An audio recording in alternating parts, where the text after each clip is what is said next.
அப்படியே நம்ம எழுந்து நின்று நம்ம செபிப்போம். நன்றி ஆண்டவரே, நம்ம துதிக்கிறோம் அப்பா. Thank you Lord. Hallelujah. Hallelujah. Hallelujah. Hallelujah. நம்ம ஸ்தோத்திரிக்கிறோம் ஆண்டவரே. Hallelujah. Hallelujah. Thank you Jesus. We praise you Lord. Thank you Lord.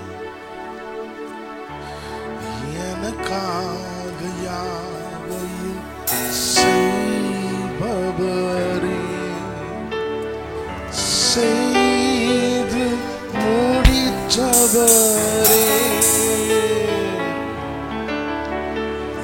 எனக்காக யாவையும் செய்தவரே,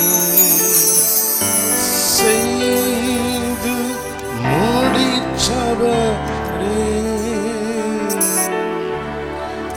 என் பாருங்கள் என் சுமைகள், என் பாருங்கள் என் சுமைகள், உம் பாதத்தில் இறக்கி வைத்தேன். இயேசுவே, உம் பாதத்தில் நான் இறக்கி வைத்தேன். உம்மோடு இருப்பதுதான் என் உள்ளத்தின் வாஞ்சையா, உம் சித்தம் செய்வதுதான் என் இதயத்தின் ஏக்கமையா. உம்மோடு இருப்பதுதான், உம்மோடு இருப்பது ஆண்டவரே உள்ளத்தின் வாஞ்சையா, உம் சித்தம் செய்வதுதான் இதயத்தின் ஏக்கமையா. தகப்பனே, இந்த அருமையான வேலைக்காக நன்றியோடு ஸ்தோத்திரிக்கிறோம். இந்த இரண்டாவது ஆராதனைக்காக நன்றியோடு துதிக்கிறோம் ஆண்டவரே. நீர் துதிக்கப்படத்தக்கவர், எல்லா கனத்துக்கும் மகிமைக்கும் நீர் பாத்திரராய் இருக்கிறபடினாலும் ஸ்தோத்திரிக்கிறோம். உமக்கு செலுத்த வேண்டிய கனத்தை நாங்கள் செலுத்த வந்திருக்கிறோம் ஆண்டவரே. உம்மை மகிமைப்படுத்த வந்திருக்கிறோம். உம்முடைய நாமத்தை உயர்த்த வந்திருக்கிறோம் ஆண்டவரே. உம்முடைய நாமத்தை பிரஸ்தாபப்படுத்துகிற எந்த ஸ்தலத்திலும் நீர் எங்களை ஆசீர்வதிக்கிறீர் என்றுடைய வார்த்தை சொல்லுகிறது. ஹல்லேலூயா. அந்த ஆசீர்வாதத்தை பெற்றுக்கொள்ள நாங்கள் வந்திருக்கிறோம். ஹல்லேலூயா. இந்த இரண்டாவது ஆராதனையில நீர் மகிமைப்படுவீராக.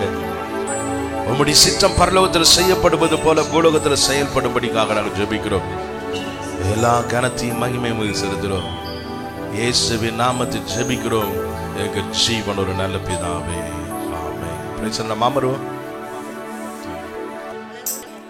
கர்த்தர் நமக்கு பாடலை ஒரு ஆயுதமா கொடுத்திருக்கிறார். இந்த உலகத்துல நம்மளை தாக்குவதற்கு अनेक காரியங்கள் இருக்கிறது. So many weapons against us in this world. Praise the Lord. Hallelujah. Hallelujah. இதற்கு எதிராளியே இல்லைன்னு யாரும் சொல்ல முடியாது. No one can say I have no enemies. பிரதான பிசாசானவன் நம்முடைய எதிராளியா இருக்கிறார். The greatest of all is the devil who is against us. ஆனா கர்த்தர் நமக்கு கொடுத்திருக்கிற ஒரு ஆயுதம் சிறந்த ஆயுதமா இருக்கிறது. The weapon that God has given is the best weapon that we have. அப்போஸ்தலனாகிய பவுல் எபேசியருக்கு நிருபத்தில் அவர் சொல்றாரு, When St. Paul writes the book of Ephesians, he says சர்வாயுத வர்க்கங்களை தரித்துக் கொள்ளுங்கள். that we should put on the full armor of the Lord. உலகத்துல நம்ம எதிர்க்க வேண்டிய अनेक காரியங்கள் There are இருக்கிறபடினா many things that we have to defend.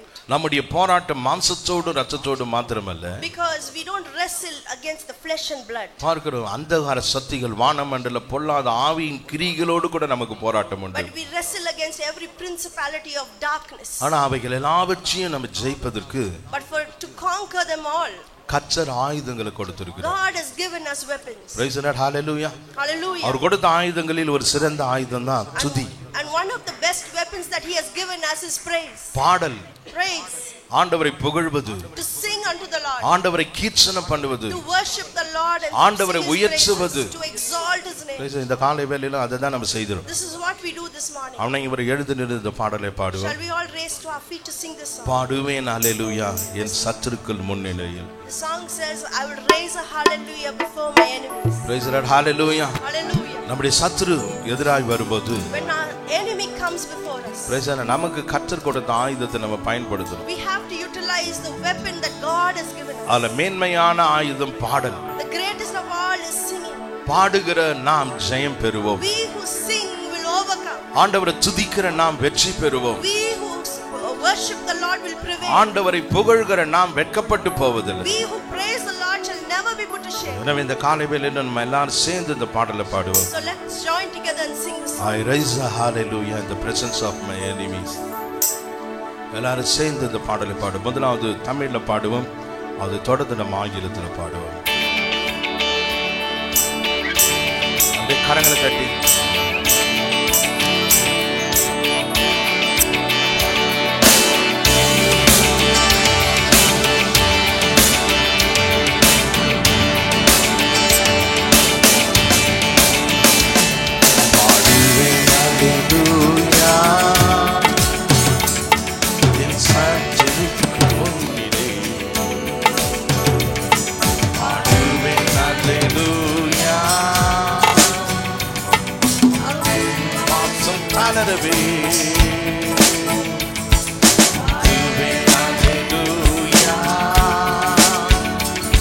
ஒரு பாடல் இந்த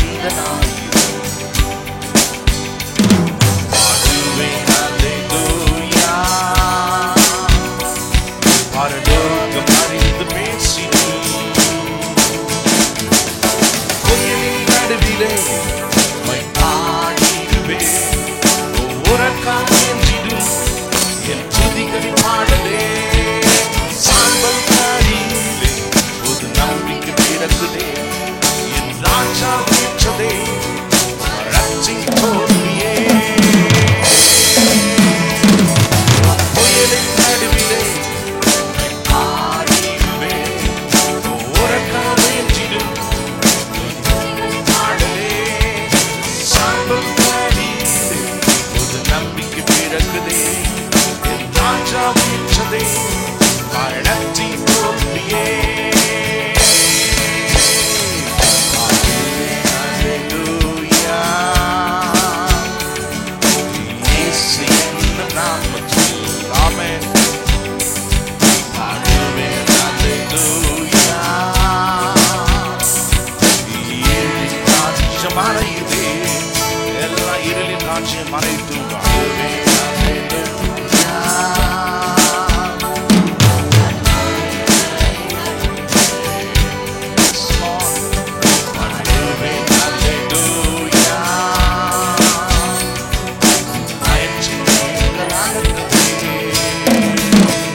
Hallelujah.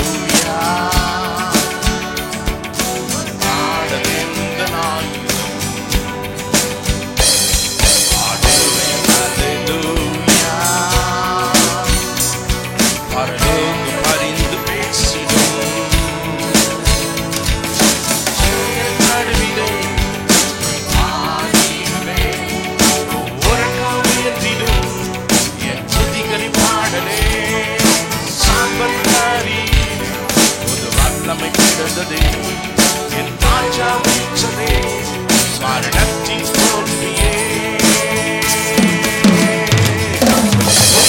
நடுவிலே உம்மை பாடிடுவேன், ஒவ்வொரு நாமத்திலும் என் துதிகளை பாடுவேன்.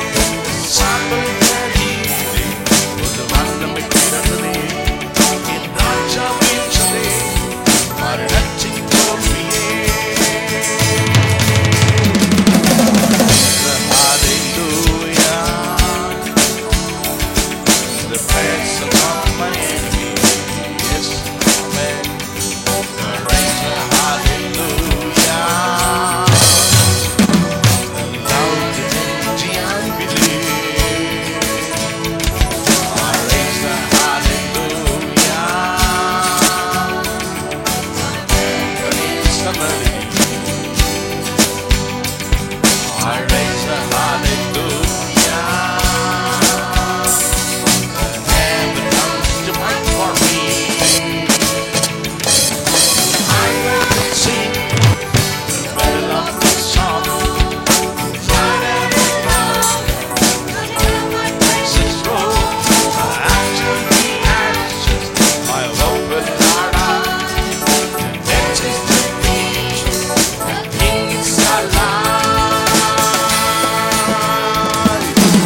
ஹalleluya. கர்த்தருடைய வார்த்தை சொல்றது கம்பீரமாய் பாடுங்கள். 93ஆம் சங்கீதத்தில் பார்க்கிறோம், திரளான தண்ணீரின் இளைச்சரை பார்க்கிலும் வல்லமையான அலைகளை பார்க்கிலும் கர்த்தர் உன்னதத்தில் வல்லமை உள்ளவர். Praise the lord. ஹalleluya. கடற்கரையில் போய் நின்னா அந்த அலைகளுடைய சத்தத்தெல்லாம் கேட்கலாம். பயங்கரமான காத்து அடிக்கும், பயங்கரமான புயல் என்னதுங்க வீசும், இடி முழக்கங்கள் பயங்கரமா இருக்கும். ஆனா கர்த்தர் யாருன்னா அவைகள் எல்லாவற்றையும் பார்க்கிலும் அவர் உன்னதமானவர். ஹalleluya. அவருடைய சத்தம் பயங்கரமா இருக்குன்னு கர்த்தருடைய வார்த்தை சொல்லுது. அவருடைய சத்தம் எப்படி இருக்குங்க? பயங்கரமா இருக்கும். Price the lord. ஹalleluya. யோசபாத்தின் நாட்களில் யோசபாத்தும் அவனுடைய ஜனங்களும் இப்படிதான் பாடி துதிச்சாங்க. இந்த சத்தத்தை கேட்ட உடனே சத்துருக்கள் பலனை இழந்து போனார்கள், நம்பிக்கை இழந்து போனார்கள். Price the Lord. இந்த பாடல் சொல்லுது, நான் ஆண்டவரை பாட போகிறேன் என்கிற முடிவை எடுக்க வேண்டுமா.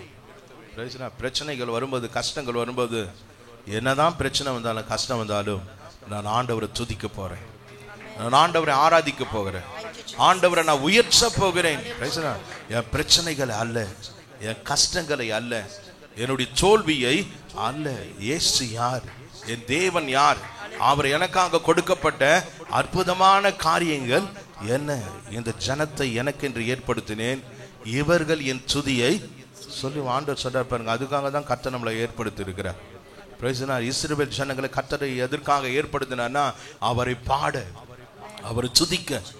அவங்க சிறைப்பட்டு போன போது அவங்களை சிறைப்பிடிச்சிட்டு போனவங்களாம் சொல்றாங்க, இஸ்ரவேலின் தேவனை குறித்த பாடல்களை, சீயோனின் பாடல்களை பாடுங்க. ஆனா அந்த ஜனங்க செய்த ஒரு பெரிய தவறு என்னன்னா, இந்த சூழ்நிலையில எப்படி பாடுவது, இந்த சூழ்நிலையில நாங்க எப்படி பாடுவது. எங்க வாழ்க்கையில நாங்க தோல்வியின் மத்தியில் இருக்கிறோம், சுயரட்சியின் மத்தியில் இருக்கிறோம், பிரச்சனையின் மத்தியில் இருக்கிறோம், நாங்க எப்படி பாடுவது. ஆனா புதிய உடன்படிக்கையில வருவோம் என்றால் பவுலும் சீலாவும் கர்த்தரை துதிச்சு பாடினாங்க. Praise the lord. ஹalleluya. நடு ராத்திரியில எல்லாம் அமைதியா இருந்த போது அவங்க துதித்து பாடினார்கள். அந்த நேரத்தில் என்ன நடந்ததுன்னா, சிறைச்சாலையின் கதவுகள் என்னதுங்க அசைக்கப்பட்டது. Price the lord. ஹalleluya. எல்லா தடைகளும் தகர்க்கப்பட்டது. Price the Lord. இன்னைக்கு கர்த்தருடைய பிள்ளைகளாகி நீங்களும் நானும் அநேக தடைகள் மத்தியில், பிரச்சனையின் மத்தியில், கஷ்டத்தின் மத்தியில் வந்திருக்கலாம். ஆனால் நீங்களும் நானும் ஒரு தீர்மானம் எடுக்கிறோம், கர்த்தரை நான் துதிக்க போகிறேன், கர்த்தரை நான் ஆராதிக்க போகிறேன், கர்த்தரை நான் உயர்த்த போகிறேன். அப்படியே கண்களை மூடி நம்ம ஆண்டவரை ஸ்தோத்திரிப்போமா. Thank you Lord.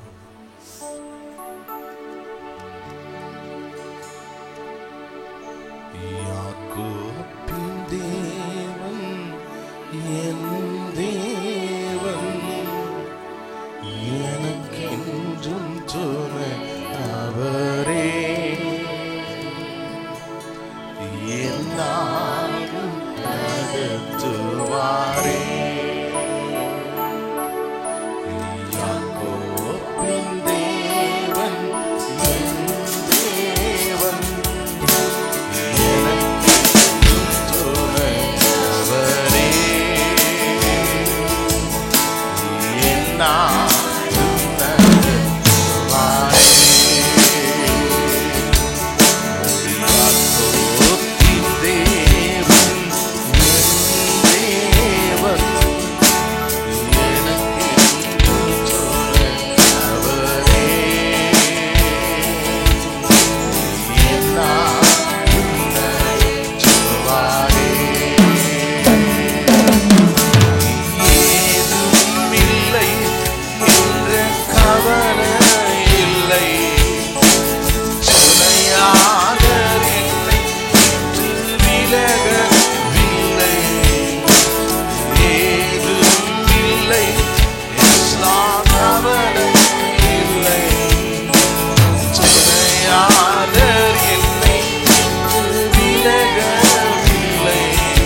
என்னாலும் எங்களை நடத்துகிறவரே,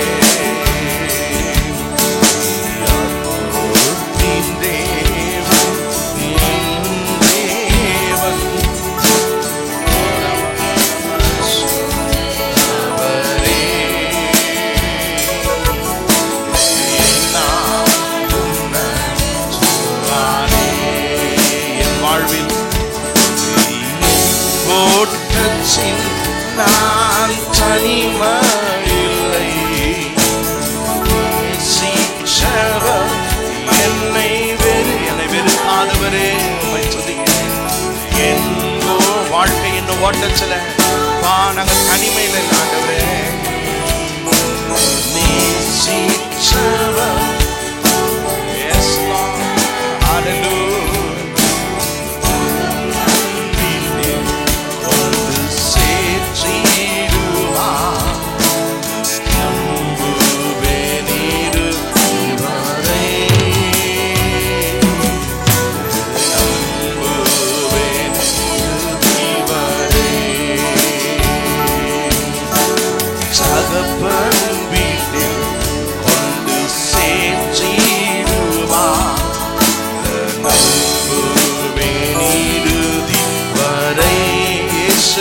நம்புவோம், நம்புவேன் இவரே.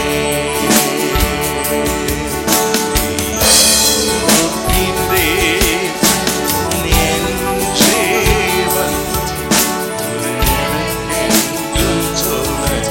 என் சொன்னையே ஹல்லேலூயா என்னை என்று நடத்துகிறவரே,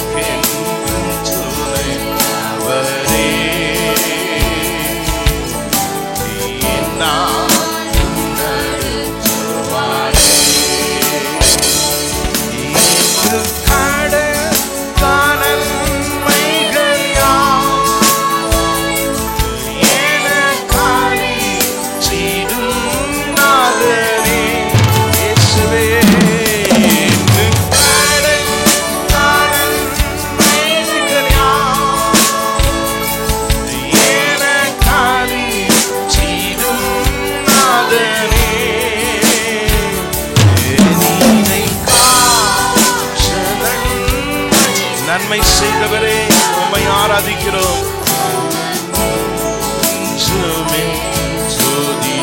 உம்மை துதிக்கிறோம் அப்பா, நீனை காது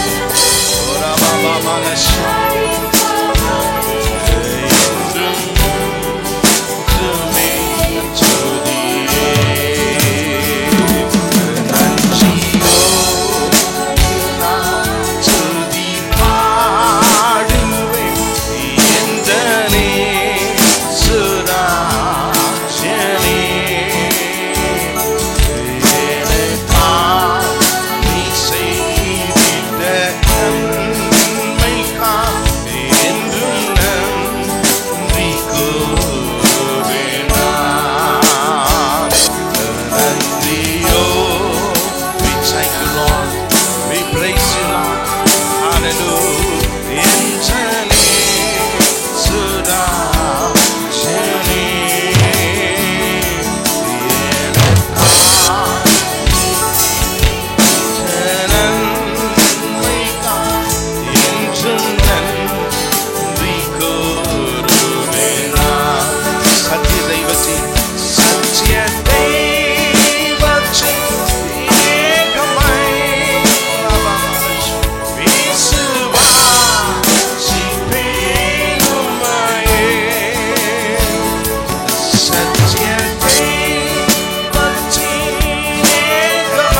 பாடுகள் எங்களுக்காக நீங்க செய்த கிரிகளை நினைத்து சொல்லுகிறோம். ஏசப்பா சோச்சிடும், ஏசப்பா சோச்சிடும், இயேசுவே ஏசப்பா சோடி கரங்களை வீழ்ச்சி ஆண்டவரை சோதரிப்போமா. ஏசப்பா ஏசப்பா சோத்திரம், ஏசப்பா சோத்திரம், ஏசப்பா சோத்திரம்,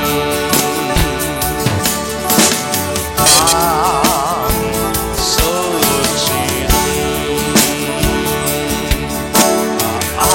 ஆராதிப்பேன்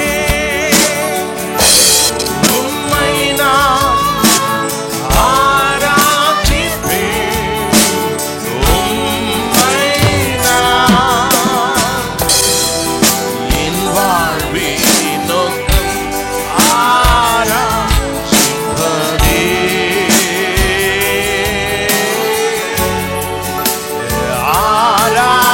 ஆராதிப்பேன் உம்மை நான், ஆராதிப்பேன் உம்மை நான், என் வாழ்வின் நோக்கம் ஆராதிப்பதே. Hallelujah, I worship you,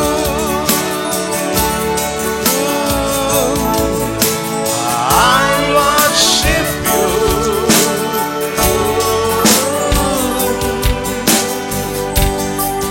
the reason I live is to worship you. என்னுடைய வாழ்வின் நோக்கமை ஆராதிப்பது ஆண்டவரே. Hallelujah, I worship you, I worship you,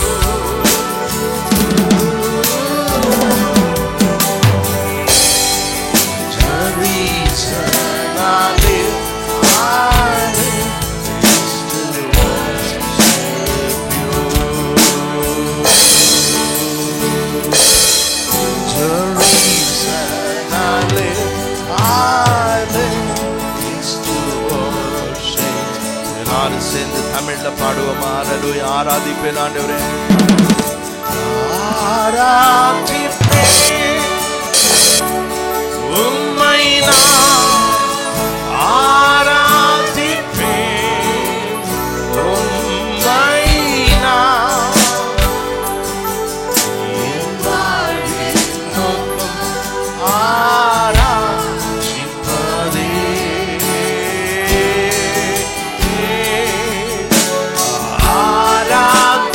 ஆராதிப்பேன் உம்மை நான்,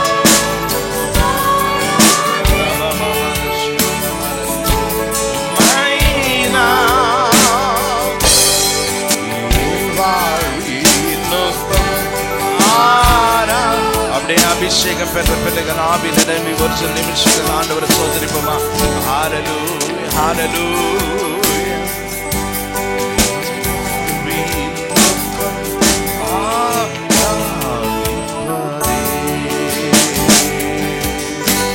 Yes, Lord, என் வாழ்வின் நோக்கம்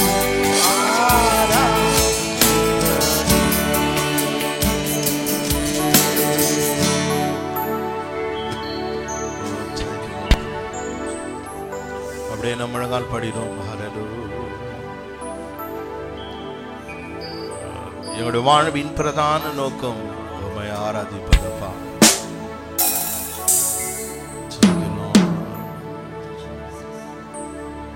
உங்களையும் ஜீவ பலியாய் ஒப்பு கொடுங்கள். அதுவே நீங்க செய்யத்தக்க புத்தி உள்ள ஆராதனை.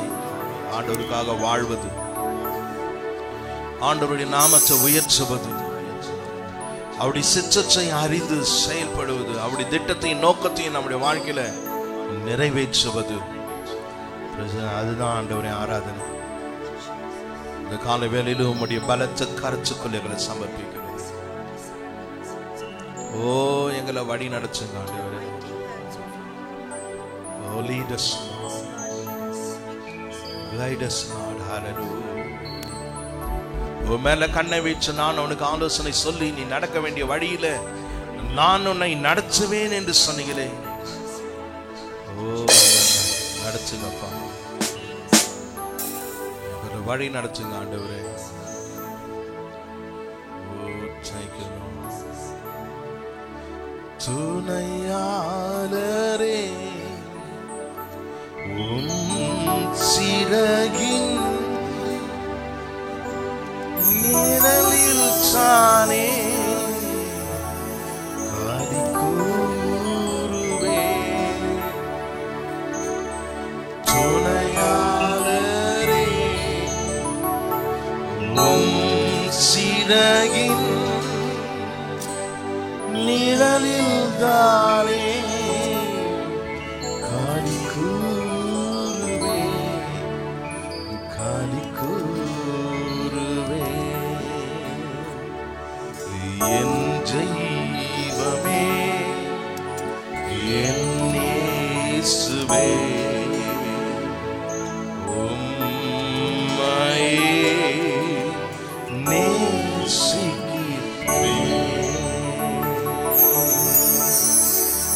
என் ஜீவமே என் இயேசுவே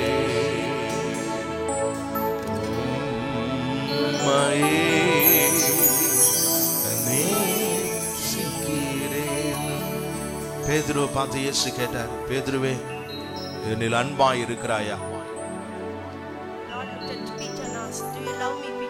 ஆண்டவரே நான் உம்மை நேசிக்கிறேன் என்று அவன் சொன்னபோது என்னுடைய ஆடுகளை மேய்ப்பாயாக. இந்த காலை வேளையிலும் ஆண்டவரே நான் உம்மை நேசிக்கிறேன் என்று சொன்னபோது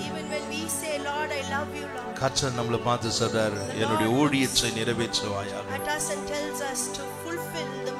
என்னுடைய நோக்கத்தின் திட்டத்தையும் நிறைவேற்றுமையாக, என்னுடைய சித்தத்தை செய்வாயாக. இந்த காலை வேளையிலும் அந்த அர்ப்பணிப்போடு ஆண்டவரை பார்த்து சொல்லுவோம். என்னேசுவே என் தெய்வமே உம்மையே நேசிக்கிறேன். என் உள்ளமும் உடலும் உமக்காக ஏங்குதையா. என் உள்ளமும் என் உடலும் உமக்காக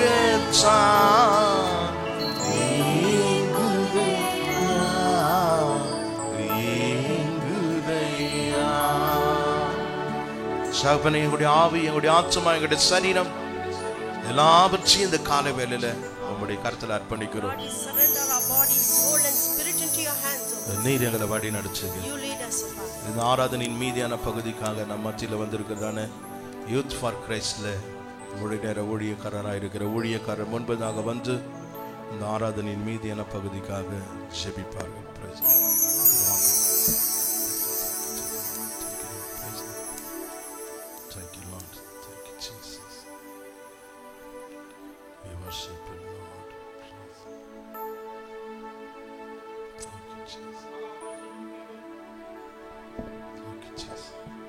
மகா பரிசுத்தம் கிருபை நீங்கள் பரலோகத்தின் தகப்பனே, அருமையான ஆண்டவரே, பரிசுத்தமான ஓய்வு நாளின் ஆராதனை வேலைக்காக ஸ்தோத்திரிக்கிறோம் ஆண்டவரே, துதிக்கிறோம் சுவாமி. ஆண்டவரே, உம்முடைய சன்னிதானத்திலே வந்து ஆண்டவரே நாங்கள் உம்முடைய கரங்களை பெற்றுக்கொண்ட நன்மைகளுக்காய் ஆசீர்வாதங்களுக்காய் ஆண்டவரே நாங்கள் உம்மை துதித்து மகிமைப்படுத்தும்படியும் நன்றி பலிகளை ஏறெடுக்கும்படியாகவும் அப்பா நீர் எங்களுக்கு கொடுத்த பெரிதான கிருபைக்காக ஸ்தோத்திரிக்கிறோம் ஆண்டவரே, துதிக்கிறோம் சுவாமி. இப்போது கூட ஆண்டவரே, பரிசுத்த ஆவியானவராய் கர்த்தர் எங்கள் மத்தியிலே நீர் அசைவாடுவதற்காக நாங்கள் ஸ்தோத்திரிக்கிறோம். வந்திருக்கிற ஒவ்வொருவரையும் ஆண்டவரே ஆவியானவர் தாமே நீர் ஆட்கொள்ளும்படியாய் நாங்கள் ஒரே மனதோடும் ஒரே சிந்தையோடும் ஆண்டவரே உம்முடைய மகிமையின் பிரசன்னத்திலே நாங்கள் அமர்ந்திருக்கும்படியாய் உம்முடைய வார்த்தைகள் ஆண்டவரே எங்களை அனுப்பும்போது ஆண்டவரே அந்த வார்த்தைகளுக்கு செவி கொடுக்கத்தக்கதாக ஆண்டவரே எங்களுடைய இதயத்தையும் எங்களுடைய சிந்தனைகளையும் கர்த்தரை ஆயத்தப்படுத்தும்படியாக நாங்கள் செபிக்கிறோம் சுவாமி. ஆராதனை ஆரம்பம் முதல் ஆண்டவரே முடிவு வரைக்கும் ஆண்டவரே ஒவ்வொருவரோடு கூட ஆண்டவரே நீர் இடைப்படும்படியாக நாங்கள் செபிக்கிறோம். நாங்கள் வந்தது நல்லது என்று கண்டு ஆண்டவருடைய பிரச்சனத்தை ஆண்டவரை அனுபவிக்கிறவர்களாய் ஆண்டவரே மறுபடியும் ஒருமுறை கூட எங்களுடைய வாழ்க்கையில ஆண்டவரே எங்களுடைய ஆவி ஆத்மா சரீரத்தை கர்த்தருக்கென்று ஜீவபலியாய் நாங்கள் அர்ப்பணித்து ஆண்டவரே அப்படிப்பட்ட ஒரு புதிய ஆண்டவரை உற்சாகத்தோடு கூட நான் கர்த்தருக்கு சொந்தமானவன் என்கிற ஆண்டவரே அந்த காரியத்தை உலகிற்கு நாங்கள் பிரதிபலிக்கிற பிள்ளைகளாய் ஆண்டவரே உலகத்திற்குள்ளாய் கடந்து செல்ல கர்த்தர் எங்களை ஒவ்வொருவரையும் ஆண்டவரே சுத்திகரிக்கும்படியாய் உருவாக்கும்படியாய் நாங்கள் ஜெபிக்கிறோம். அப்பா உடைய கரங்களை தாழ்த்தி அர்ப்பணிக்கிறோம். இந்த ஆராதனை நேரம் முழுவதுமாய் கர்த்தரை பொறுப்படுத்திக் கொள்வீராக. இயேசு கிறிஸ்துவின் பரிசுத்த நாமத்தில் கேட்கிறோம் ஜீவனுள்ள பிதாவே. ஆமென். அப்படியே நம்ம எழுந்து நிற்போம். ஒரு சின்ன பாடலை பாடுவோம். சபைக்கான காணிக்கைகளை செலுத்துவோம். இதுக்கு பின்பதாக நம்ம கிதியன்ஸுங்களுக்காக ஒரு சிறப்பு காணிக்கை கொடுக்க இருக்கிறோம். எனவே 2த்துக்கும் ஆயத்தமாய் வந்தவர்கள் இந்த காணிக்கை செலுத்துகள். ஒருவேளை உங்களிடத்தில் ஒரே காணிக்கை இருக்கும் என்றால் அதை ஆராதனையின் முடிவில் கிதியன்ஸ் அந்த மினிஸ்ட்ரிக்காக செலுத்தும்படி உங்களை அன்புடன் கேட்டுக்கொள்கிறேன். ஒரு சின்ன பாடலை பாடுவோம். கண்களை மூடி நம்ம ஜெபிப்போமா? தகப்பனே, உன் பொருளாலும் எல்லா விளைவின் முதல் பலனாலும் கர்த்தரை கனம் பண்ணு. அப்போது உன் களஞ்சியங்கள் பூரணமாய் இரும்பும், உன் ஆலைகளில் திராட்சரசம் புரண்டு விடும் என்ற வார்த்தையின்படி இந்த காலை வேளையிலும் ஆண்டவரே உம்மை நாங்கள் கனம் பண்ணுகிற ஒவ்வொரு கரங்களையும் நீர் ஆசீர்வதிங்க. எல்லாருடைய தேவைகளையும் சந்தித்து மீதியான துணிக்கைகளை எடுக்கக்கூடிய விதத்தில் ஒரு அற்புதமான அதிசயமான காரியங்களை செய்யும்படி ஆண்டவரே உம்மை நோக்கி நாங்கள் பார்க்கிறோம்.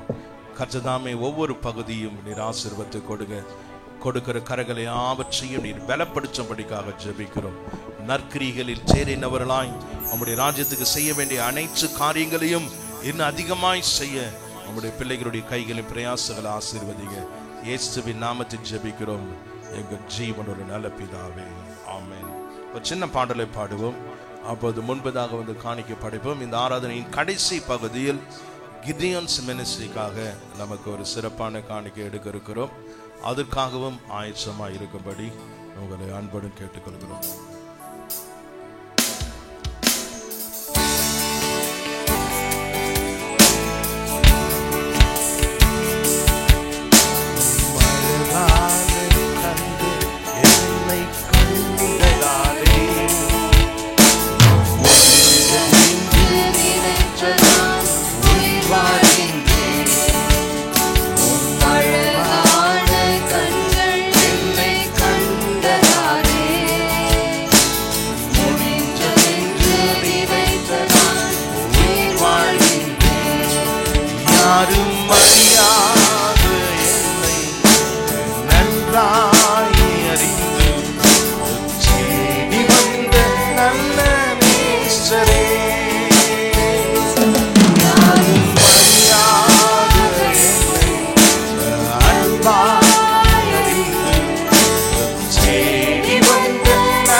அப்படி நம்ம அமருவோம்.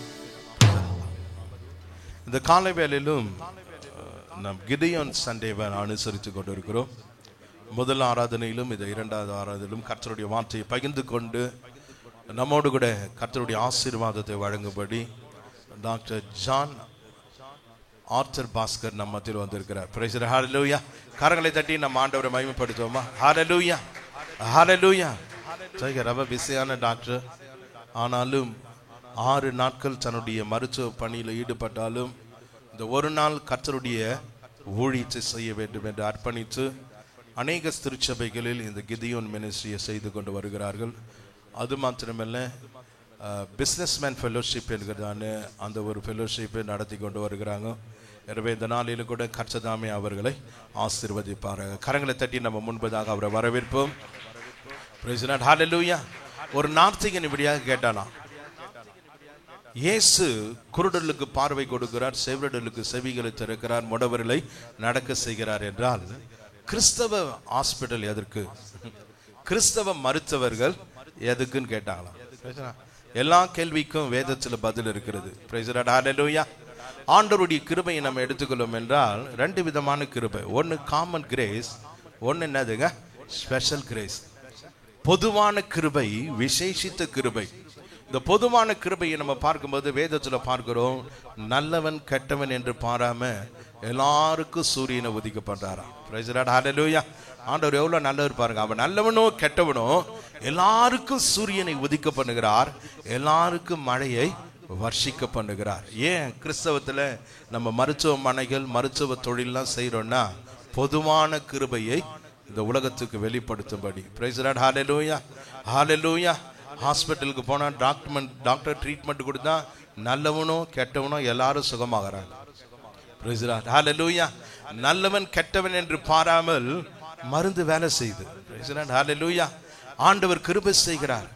ஆபரேஷன் பண்ணி ஒரு சக்சஸ்ல ஒரு பாவியை கூட சிரிக்க வைக்கிறாங்க, ஒரு பாவிக்கு கூட நிம்மதி என்ன பண்றாங்க, தருகிறாங்க. Price the lord. ஹல்லேலூயா.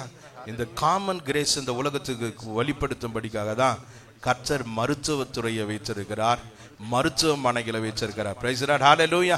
எனவே அந்த பொதுவான கிருபையை வெளிப்படுத்தி அநேகருடைய வாழ்வில் பெரிய மாற்றத்தை கொண்டு வருகிறதான அருமையான தேவனுடைய ஊழியக்காரரை கர்த்தர் ஆசீர்வதிப்பாக. ரோமர்கள் நிருபம் 13 சொல்லப்பட்டது போலவே எல்லாருமே தேவனுடைய ஊழியக்காரர். Praise the lord. ஹல்லேலூயா. எனவே மருத்துவர்களும் யாருங்க? தேவனுடைய ஊழியக்காரர். எல்லா டிபார்ட்மெண்ட்ல இருக்கிறவங்களும் எனவே கர்த்தருடைய ஊழியக்காரராய் ஊழியத்தை செய்து வருகிற அருமையான டாக்டர் அவர்களை கரங்களை தட்டி நம்ம வாழ்த்தி வரவேற்போம்.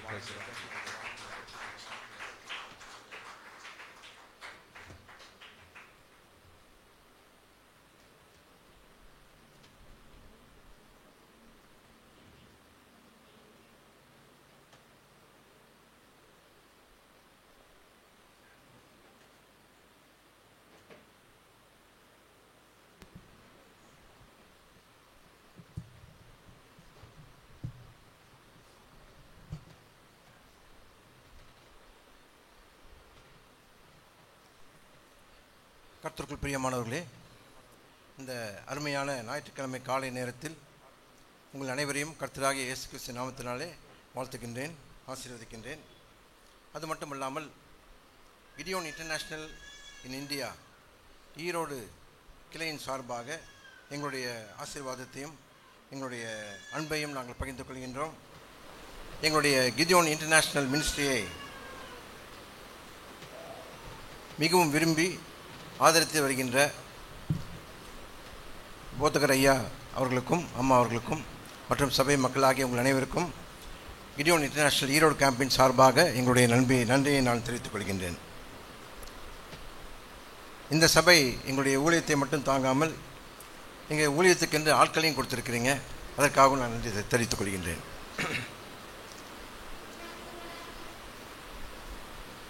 மும்பை பட்டினத்தில் இயேசு கிறிஸ்துவை அறியாத மக்களால் நடத்தப்படுகின்ற ஒரு பள்ளிக்கூடத்தில் இருந்து என்னை போன்ற ஒரு கிடியோனிற்கு ஒரு ஃபோன் வருகிறது. உடனடியாக இந்த ப்ளூ கலர் புஸ்தகத்தை 3000 பிரதிகளை எடுத்துக்கொண்டு எங்கள் பள்ளிக்கு வாங்கள் என்று அவரை அழைத்தார்கள். கிடியோன்களை மிக சந்தோஷப்படுத்துகின்ற ஒரு ஃபோன் கால் தான். உடனே என்ன செய்தார்கள்? 3000 வேத புஸ்தகத்தை எடுத்துக்கொண்டு அந்த பள்ளிக்கு சென்றார்கள். நடந்தது என்ன? நாங்கள் பள்ளிக்கூடத்தில் இந்த வேத புஸ்தகத்தை நாங்கள் கொடுக்கும் பொழுது முன்பதாக நாங்கள் என்ன செய்வோம்? அதற்கு அனுமதி பெற்று தான் நாங்கள் இந்த வேத புஸ்தகத்தை கொடுப்போம். அந்த பள்ளிக்கூடம் கிட்டத்தட்ட 5-6 வருடங்களாக என்னை போன்ற கிடியோனிகள் சந்தித்து அனுமதி கிடைக்காமல் கஷ்டப்பட்டு கொண்டிருந்தார்கள். திடீரென்று இப்படி ஒரு ஃபோன் வந்ததை நினைத்து அவர்கள் மிகவும் எக்ஸைட் ஆகி அநேகர் சென்று இந்த வேத புஸ்தகத்தை அங்கே உள்ள அந்த ஆஃபீஸ் சூப்பரண்ட்டை போய் பார்த்து பேசும்பொழுது அவர் சொன்னார், அவர் வந்து இயேசு கிறிஸ்துவை அறியாத ஒரு மனிதர். அவர் சொன்னார், ஐயா வாங்க, உள்ளே வாங்க, வந்து உட்காருங்க அப்படின்னு சொல்லி அவங்களை ரொம்ப கனப்படுத்தி இந்த வேத புஸ்தகத்தை கொடுப்பதற்கு ஏற்பாடுகள் செய்தார். அப்பொழுது அந்த கிடியன் கேட்டார், என்ன நடந்தது என்று கேட்கும்போது அவர் சொன்ன காரியம், அவர் பள்ளிக்கூடத்தில் மாதந்தோறும் வங்கிக்கு சென்று அந்த மாதத்துக்குரிய சம்பளத்தை எடுத்து வருகின்ற 2 டீச்சர்ஸ் சென்றிருக்கும் பொழுது அவர்களை கிட்டத்தட்ட ஒரு 5-6 லட்ச ரூபா பணத்தை எடுத்துக்கொண்டு ஆட்டோவில் வரும் பொழுது கை தவறுதலாக ஆட்டோவில் அதை மிஸ் பண்ணிடுறாங்க. 2 பேரும் அந்த கரஸ்பாண்டன்ட் ஹாலில் போய் அவரோட ரூமில் போய் நிற்கும் பொழுது இவர் அவரை பார்க்குறாரு, இவர் அவரை பார்க்குறாரு. ஆனால் அங்கே பணம் மிஸ் ஆயிடுச்சு. ஸோ 2 பேரும் அப்படி இருக்கும்போது அந்த கரஸ்பாண்டன்ட் அவரை பார்த்து கோபப்பட்டு, உங்களுடைய பிஎஃப்ஐ பிடிச்சா கூட இந்த அமௌண்ட்டை கட்ட முடியாது, என்ன செய்ய போகிறீங்கன்னு கேட்டுருந்தாங்க. திடீரென்று சத்தம், கதவை தட்டுகின்ற சத்தம் வந்தது. அந்த ஆட்டோ டிரைவர் அந்த பேக்கை கொண்டாந்து கொடுக்குறாரு. கொடுத்து, ஐயா நீங்கள் 2 பேரும் அவசரத்தில் வச்சுட்டு வந்துட்டீங்க, இந்தாங்கன்னு சொல்லி கொடுக்குறாரு. கொடுத்த உடனே இயேசு கிறிஸ்துவை அறியாத அந்த கரஸ்பாண்டன்ட் அந்த பையனை பார்த்து கேட்குறாரு, என்ன தம்பி நீ சின்ன வயசு பையனாக இருக்க, இல்லை இதுக்குள்ளே என்ன இருக்குது தெரியுமா உனக்குன்னு கேட்டார். ஆமாம், திறந்து பார்த்தா நிறைய காசு இருந்துச்சு, அதனால தான் அப்படியே எடுத்துகிட்டு வந்தேன்னு சொல்லலாம். எப்படி இதை கொண்டாந்து திருப்பி கொடுத்த கேட்டார். அவன் சொன்னான், இந்த பேக்கு எனக்கு ஒரு 10 நாளைக்கு முன்னால் கிடச்சிருந்துச்சுன்னா கொண்டாந்து கொடுத்துருக்க மாட்டேன். 10 நாளைக்கு முன்னால் என்னுடைய மகள் ஒரு பள்ளிக்கூடத்தில் படித்து கொண்டு இருக்கா, அவளுக்கு இந்த புத்தகத்தை கொண்டாந்து ஒரு புத்தகத்தை கொண்டாந்து கொடுத்தாங்க. அவள் வந்து படிக்காத நேரத்தில் நான் வந்து எடுத்துகிட்டு போய் என்னுடைய எனக்கு சவாரி கிடைக்காத நேரத்தில் நான் அதை வாசித்து கொண்டிருப்பேன்.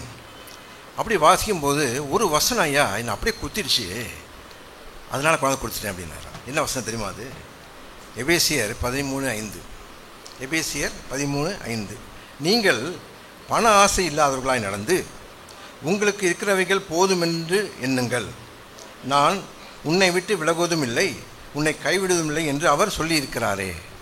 இந்த வசனத்தை படித்த பிறகு எப்படியான செய்ய முடியும்னு சொல்லி கொண்டாந்து கொடுத்தேன் அப்படின்னு சொல்லி கொடுத்துட்டு அவன் சென்றான். நடந்தது என்ன? அங்கே 2 காரியங்கள் நடந்தது. ஒன்று, இயேசு கிறிஸ்துவை அறியாத அநேக பிள்ளைகளுக்கு வேத புத்தகம் சென்றது. 2வது, ஒரு மனிதன், இயேசு கிறிஸ்துவை அறியாத ஒரு மனிதன் மாற்றப்பட்டார். அதுதான் நாங்கள் செய்கின்ற ஒரு ஊழியம். கிடியோன் இன்டர்நேஷ்னல் என்பது அகில உலக ஊழியம். இதில் நாங்கள் செய்வது என்ன? இந்த வேத புஸ்தகத்தை கொடுத்து ஆத்தும ஆதாயம். பேசுவதே கிடையாது, வேத புஸ்தகத்தை மட்டும் கொடுக்குறது எங்கள் வேலை. அதை கிரியை செய்வது பரிசுத்தாவியினுடைய வேலை. நாங்கள் செய்கிறது கொடுத்துட்டு வந்துட வேண்டியதுதான். ஆனால் அது வந்து அவர்களை யாரை மாற்றணும்னு ஆண்டவர் நினைக்கிறாரோ அவர் அதை மாற்றுவார். இந்த ஊழியம் ஒரு அடிப்படையான வேதத்தின் அடிப்படையில் நாங்கள் வேலை செய்து கொண்டு இருக்கிறோம். ஏசாயா தீர்க்கதரிசியின் புஸ்தகம் 55ஆம் அதிகாரம் 10-11. ஏசாயா 55:10-11.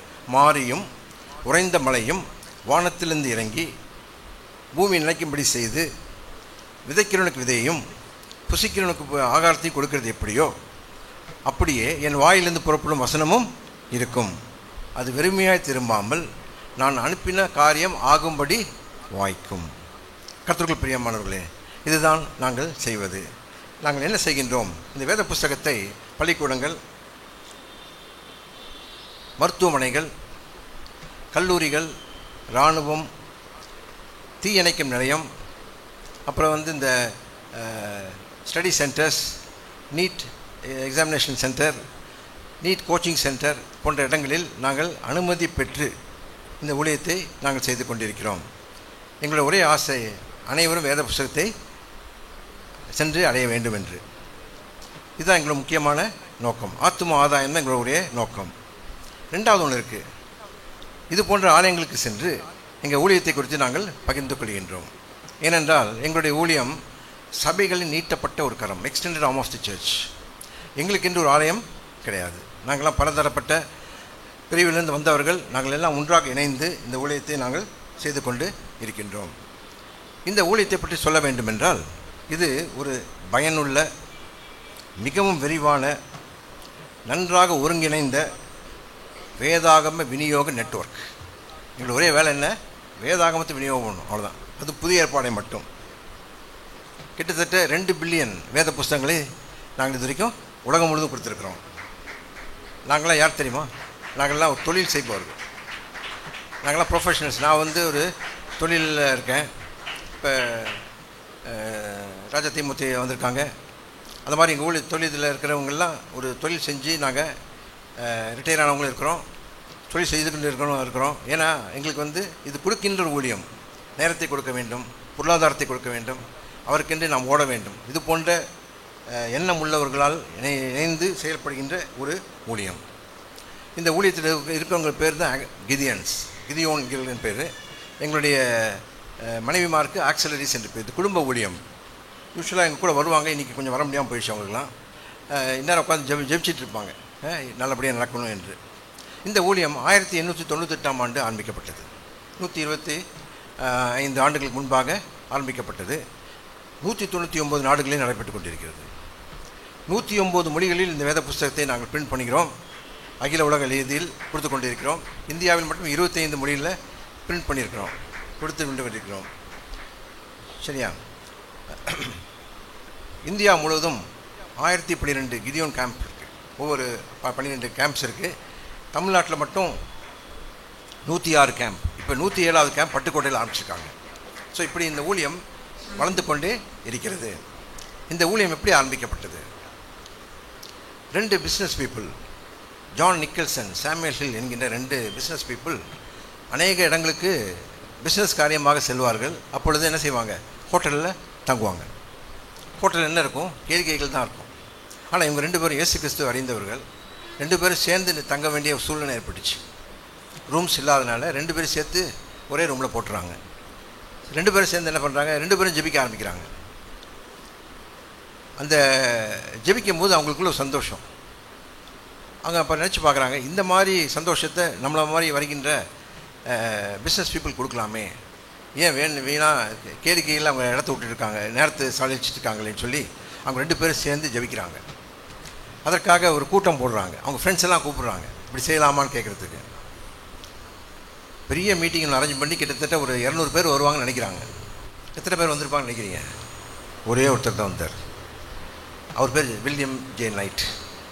ஆனால் 2 பேரும் 3 பேர் உடலை, 3 பேர் சேர்ந்து ஜெபிக்கிறாங்க.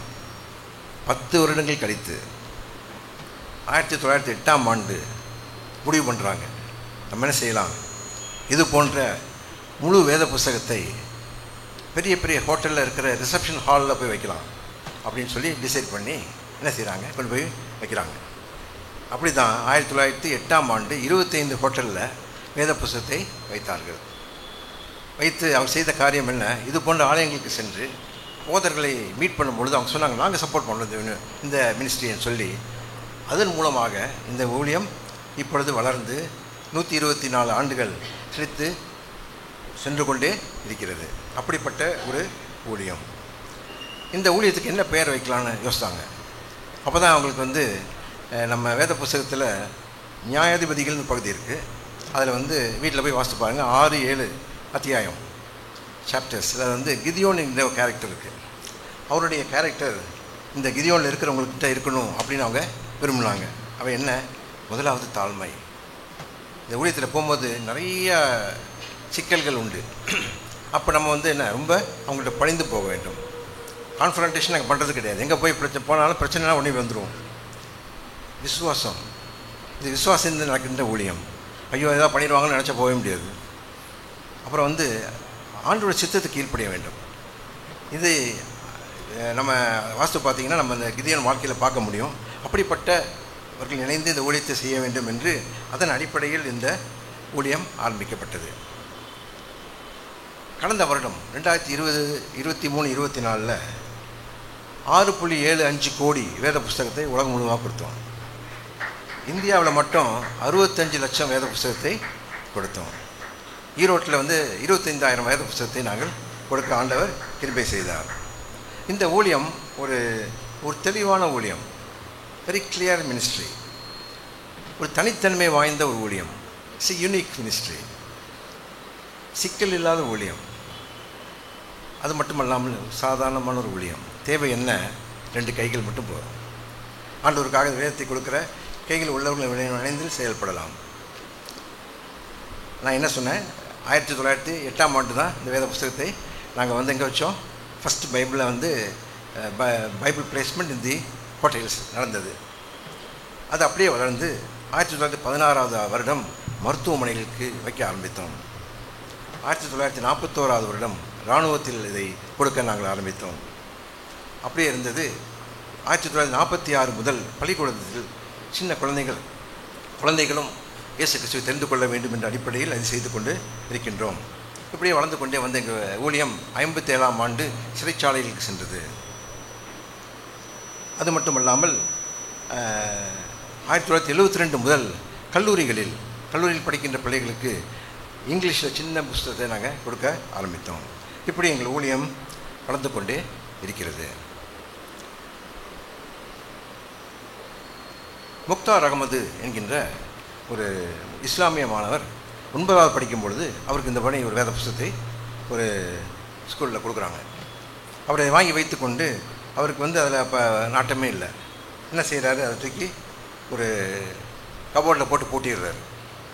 காலங்கள் சென்றது. திடீரென்று தகப்பனார் மரித்து போனார். அவருக்கு 2 மனைவிகள். ஸோ முக்தார் அகமதும் அவருடைய தாயும் வீட்டை விட்டு துரத்தப்படுகிறார்கள். அந்த அம்மா இவரை வளர்க்க முடியாதனால என்ன செய்கிறாரு, இந்த வேதங்களை போதிக்கின்ற அரபிக் கல்வியில் அவர் சேர்த்து விட்டு அவங்க சென்று விட்டார்கள். இவனுக்கு மனதில் ஒரே போராட்டம். நான் நன்றாக தானே இருந்தேன், அல்லாஹ் தானே தொழுதேன், எனக்கு ஏன் இவ்வளோ கஷ்டம் என்று அவனுக்கு மனசில் ஒரு போராட்டம் இருந்துகிட்டே இருந்தது. 9 வயசு பையனா, 9வது படிக்கிற பையனா, அவனுடைய மென்டாலிட்டி எப்படி இருக்கும் பாருங்கள். ஸோ அவனுக்கு கடைசியில் அந்த அரபிக் கல்லூரி முதல்வர் முல்லா என்று அழைக்கக்கூடிய முதல்வரை போய் பார்த்து கேட்குறான், ஏன் எனக்கு இப்படி ஆச்சுன்னு. அவர் சொன்ன பதில் அவனுக்கு அப்படியே அதிர வைத்தது. உன் தலையெழுத்துப்பா, வேறு வழி இல்லை, என்னத்தையும் படித்து இதோ பண்ணிட்டு போ அப்படின்னு சொல்லிட்டார். அவன் வாழ்க்கை தடம் புரண்டது. சமூக விரோதியாக மாறினான். சிமி என்று சொல்லக்கூடிய student Islamic movement of India என்று ஒன்று இருக்குது. தீவிரவாத செயல்களில் 1999ஆம் ஆண்டு கோயம்புத்தூர் பட்டணத்தில் நிறைய வெடிகுண்டு சம்பவங்கள் நடைபெற்றது. அது முதல் குற்றவாளியாக அவன் தேடப்பட்டான். அவன் பயந்து ஓடுறான். ஓடி போய் என்ன செய்கிறாரு, அந்த ரூமில் போய் தன்னை மூடிக்கிறான். அந்த கப்போர்டை திறக்கும் பொழுது இந்த வேத புஸ்தகம் கண்ணில் படுது. அப்போ இந்த புஸ்தகம் சிகப்பு கடலில் இருக்கும். அதை எடுத்த உடனே அந்த புஸ்தகத்தை திறக்கிறான். ஒரு வசனம் அவனை அப்படியே கவர்ந்து விடுகிறது. ரோமர் எழுதின சுவிசேஷம் 5ஆம் அதிகாரம் 5லிருந்து 10 வசனங்கள் அவனை கவர்ந்தது. அதில் முக்கியமான வசனம் 8வது வசனத்தை வாசிக்கிறேன். ரோமர் 5:8. நாம் பாவிகளாக இருக்கையில் கிறிஸ்து நமக்காக மரித்ததினாலே தேவன் நம்மேல் வைத்த தமது அன்பை விளங்க பண்ணுகிறார். என்னை நேசிக்க ஒருத்தர் இருக்கிறாரா, இவ்வளோ மோசமான என்னை நேசிக்க அவன் ஒருத்தர் இருக்கிறாரான்னு சொல்லி இம்மானுவேல் காஜா மொய்தீன் என்று இஸ்லாமியத்திலிருந்து இயேசு கிறிஸ்துவை ஏற்றுக்கொண்ட ஒரு போதகர் ஐயா இருக்கிறாங்க திருச்சியில். அவர் மூலமாக இயேசுவை தெரிந்து கொண்டு இன்று அவர் பேர் மோசஸ் முக்தார் அகமது அப்படி என்று பெயரில் மதுரை பட்டணத்தில் அநேக இஸ்லாமியர்களை ஆண்டவர்கள் வழிநடத்தி கொண்டு இருக்கிறார். இதுதான் எங்கள் ஊழியம். சரி, எதற்காக நான் இங்கே நிற்கிறேன்? உங்கள் முன்னால் 3 காரியங்களுக்காக நான் நிற்கிறேன். முதலாவது, இந்த ஊழியத்துக்காக நீங்கள் என்ன செய்யணும்? ஜெபிக்கணும். இந்த ஊழியம் ஜெபத்தின் அடிப்படையில் ஓடுகின்ற ஒரு ஊழியம். இந்த ஊழியத்துக்காக நீங்கள் ஜெபியுங்கள். உங்கள் தனி ஜெபத்தில் ஜெபியுங்கள், உங்களுடைய குடும்ப ஜெபத்தில் ஜெபியுங்கள், உங்களுடைய ஆலய ஜெபத்தில் ஜெபியுங்கள். இடையன் ஊழியத்துக்காக தயவுசெய்து ஜெபியுங்கள். 2வது, இந்த ஊழியத்தில் இணைந்து நீங்கள் செயல்படலாம். நான் சொன்னேன், இந்த ஊழியத்தில் உங்கள் சபையில் 2-3 பேர் இணைந்திருக்கிறாங்க, ரொம்ப நன்றி. அதுபோல் இந்த ஊழியத்தில் இணைந்து செயல்படலாம். இதற்கு இணைய வேண்டும் என்றால் இதுக்கென்று வருட சந்தா 2,100 ரூபாய் கட்டி நாம் கணவன் மனைவியாக இணைந்து செயல்படலாம். இல்லை நான் ஆயில் விற்பனராக லைஃப் மெம்பராக நான் மாற வேண்டும் என்றாலும் 25,000 ரூபாய் அதில் நம்ம சேர்ந்து நம்ம இந்த ஊழியத்துக்காக நாம் இணைந்து செயல்படலாம். அந்த லைஃப் மெம்பராக சேரும் பொழுது என்னை இணைத்தவர் சொன்னார், நீங்கள் கொடுக்குற அமௌண்ட்டு நாங்கள் ஃபிக்ஸட் டெபாசிட்டில் போட்டுருவோம் டாக்டர். அந்த அமௌண்ட்லேருந்து வருகிற இன்ட்ரெஸ்ட்டில் நாங்கள் பைபிள் பிரிண்ட் பண்ணி உங்கள் பேரில் எங்கேயாவது போயிட்டே இருக்கோம் சொல்லிட்டு நீங்கள் இறந்த பிறகும் அது நடக்கும்னாரு. எனக்கு ரொம்ப சந்தோஷமாச்சு. நம்ம இறந்த பிறகு நம்ம பேரில் ஒரு மினிஸ்ட்ரியான்னு சொல்லி அன்றைய நான் இந்த லைஃப் மெம்பராக இணைந்தேன். ஸோ இந்த மாதிரி இதில் இணைந்து நீங்கள் செயல்படலாம். சபை போதகருடைய அனுமதி பெற்று இந்த ஊழியத்தில் நீங்கள் இணைந்து செயல்படலாம். இந்த ஊழியம் ஆண்டவருக்கென்று கொடுக்கின்ற ஒரு ஊழியம், ஆண்டவருக்கென்று கொடுக்கின்ற ஊழியம். அதன் மூலமாக வேத புஸ்தகம், ஏன்னா இந்த உலகத்தில் அநேகர் இருளில் இருக்கிறார்கள். நாம் இருளில் இருந்தோம், நம்ம வெளிச்சத்துக்கு வந்துட்டோம். இந்த சந்தோஷத்தை மற்றவர்களுக்கு நாம் கொடுக்க வேண்டும். அதற்காக இதில் இணைந்து நீங்கள் செயல்படலாம். மூன்றாவது, ஐயா சொன்னது போல் ஆலய முடிவில் ஒரு காணிக்கை இருக்கப்படும். அது உங்களுடைய சொந்த விருப்பத்தின் பேரில் நீங்கள் இந்த ஊழியத்திற்காக நீங்கள் கொடுக்கலாம். இந்த வேத புஸ்தகத்தை நாங்கள் இலவசமாக கொடுத்தாலும் இந்த வேத புஸ்தகம் பிரிண்ட் பண்ணுறதுக்கு 50 ரூபாய் ஆகிறது. எவ்வளோ ரூபா ஆகுது? 50 ரூபா. நீங்கள் ஒரு ப்ரெஸ்ஸில் போய் 50 ரூபா கொடுத்து எனக்கு இதை அடிச்சு கொடுக்க மாட்டாங்க. எங்கள்கிட்ட கொடுங்க, நாங்கள் அடிப்போம். அதனால் இதை நீங்கள் கொடுக்கும்பொழுது இதை மனதில் வைத்துக் கொடுங்கள். உங்கள் குடும்பத்தின் சார்பாக நம்முடைய ஆண்டவர் நம்மை அபரிவிதமாய் ஆசீர்வதித்திருக்கிறார். அதை இது நீங்கள் கொடுக்குற ஒவ்வொரு நயா பைசாவும் வேத புஸ்தகங்களாக மாறும். நாங்கள் ஆலயத்தில் எடுக்கின்ற காணிக்கையை வேறு எந்த செலவுக்கும் நாங்கள் எடுக்கவே மாட்டோம். சில சமயத்தில் வெளியூருக்கெலாம் போவோம், இல்லை எங்கள் சொந்த செலவு. 48 மணி நேரத்துக்குள்ளார நாங்கள் வந்ததை நான் ரிப்போர்ட் எழுதணும். ஹைதராபாத் எங்கள் ஹெட் ஆஃபீஸுக்கு நான் போயே தீரணும். அதனால் அப்படி நான் சொன்ன ஆரம்பத்திலே மிக எளிமையான நன்றாக வரையறுக்கப்பட்ட ஒரு ஊழியம். இதில் எதுவுமே யாரும் ஒன்றும் செய்ய முடியாது. ஸோ நீங்கள் கொடுக்குற ஒவ்வொரு நயா பைசாவும் என்ன போகுது? வேத புஸ்தகங்களாக மாறி யாரோ ஒரு கைக்கு அது போக போகிறது. அதை மனதில் வைத்து நீங்கள் இந்த ஊழியத்தை குறித்து நீங்கள் சிந்தியுங்கள். இந்த ஊழியத்துக்காக ஜெபியுங்கள், இணைந்து செயல்படுங்கள், ஊழியத்தை தாங்குங்கள். இப்பொழுது நாம் தேவ செய்திக்கு நாம் கடந்து செல்வோம். நான் சொன்னேன், எங்களுடைய ஊழியம் என்ன? வேதத்தை கொடுப்பது. சரியா? உங்களையும் என்னையும் தன்னுடைய சாயலில் படைத்த தேவனுடைய சித்தம் ஒன்று இருக்கிறது. நம்மை குறித்த சித்தம், இயேசு கிறிஸ்துவை அறிந்த பிள்ளைகளாகிய நம்மை குறித்து ஒரு சித்தம் இருக்கிறது. அது என்ன சித்தம் தெரியுமா? வேதத்தில் வசனம் இருக்குது, எடுத்து வாசிக்கலாமா? 1 தெசலோனிக்கேயர் 5ஆம் அதிகாரம் 16, 17, 18. 16, எப்பொழுதும் சந்தோஷமாக இருங்கள், இடைவிடாமல் ஜெபம் பண்ணுங்கள், எல்லாவற்றிலும் ஸ்தோத்திரம் செலுத்துங்கள். அப்படி செய்வதே கிறிஸ்து இயேசுவுக்குள் உங்களை குறித்து தேவனுடைய சித்தமாய் இருக்கிறது. ஆண்டவர் பாருங்கள், நம்ம ஆண்டவர் எவ்வளவு நல்லவர். அவரை தெரிந்து கொண்ட பிள்ளைகளாகிய நமக்கு இப்படி ஒரு சித்தத்தை அவர் வைத்திருக்கிறார். சரியா? உலகத்தை குறித்தான சித்தம் என்ன தெரியுமா? ஆண்டவருக்கு உலகத்தை குறித்து ஒரு சித்தம் இருக்கிறது. ஒரு வேத வசனம் இருக்குது, யாருக்கா ஞாபகம் வருதா? உலகத்தை குறித்த சித்தம். 1 தீமோத்தேயு 2:4. 1 தீமோத்தேயு 2:4. எல்லா மனுஷனும் ரட்சிக்கப்படவும் சத்தியத்தை அறிகிற அறிவை அடையவும் அவர் சித்தம் உள்ளவராய் இருக்கிறார். நம்ம ஆண்டவர் பாருங்கள் எவ்வளோ நல்லவர். அவர் எல்லாரும் ரட்சிக்கப்படணும், பரலோகத்துக்கு எல்லாரும் வரணும், அவர் வரும்பொழுது எல்லாரும் ரெடியாக இருக்கணும் அப்படின்னு அவர் ஆசைப்படுறார். அதுக்கு என்ன? அவரை அறிகிற சத்தியத்தை அறிகிற அறிவை அடைய அவர் சித்தம் உள்ளவராக இருக்கிறார். ஆக எப்போ மக்கள் ஆண்டவரை தெரிந்து கொள்ள முடியும்? சத்தியத்தை அறிய வேண்டும். அந்த சத்தியம் என்ன? அதுக்கு வேதத்தில் வசனம் இருக்குது.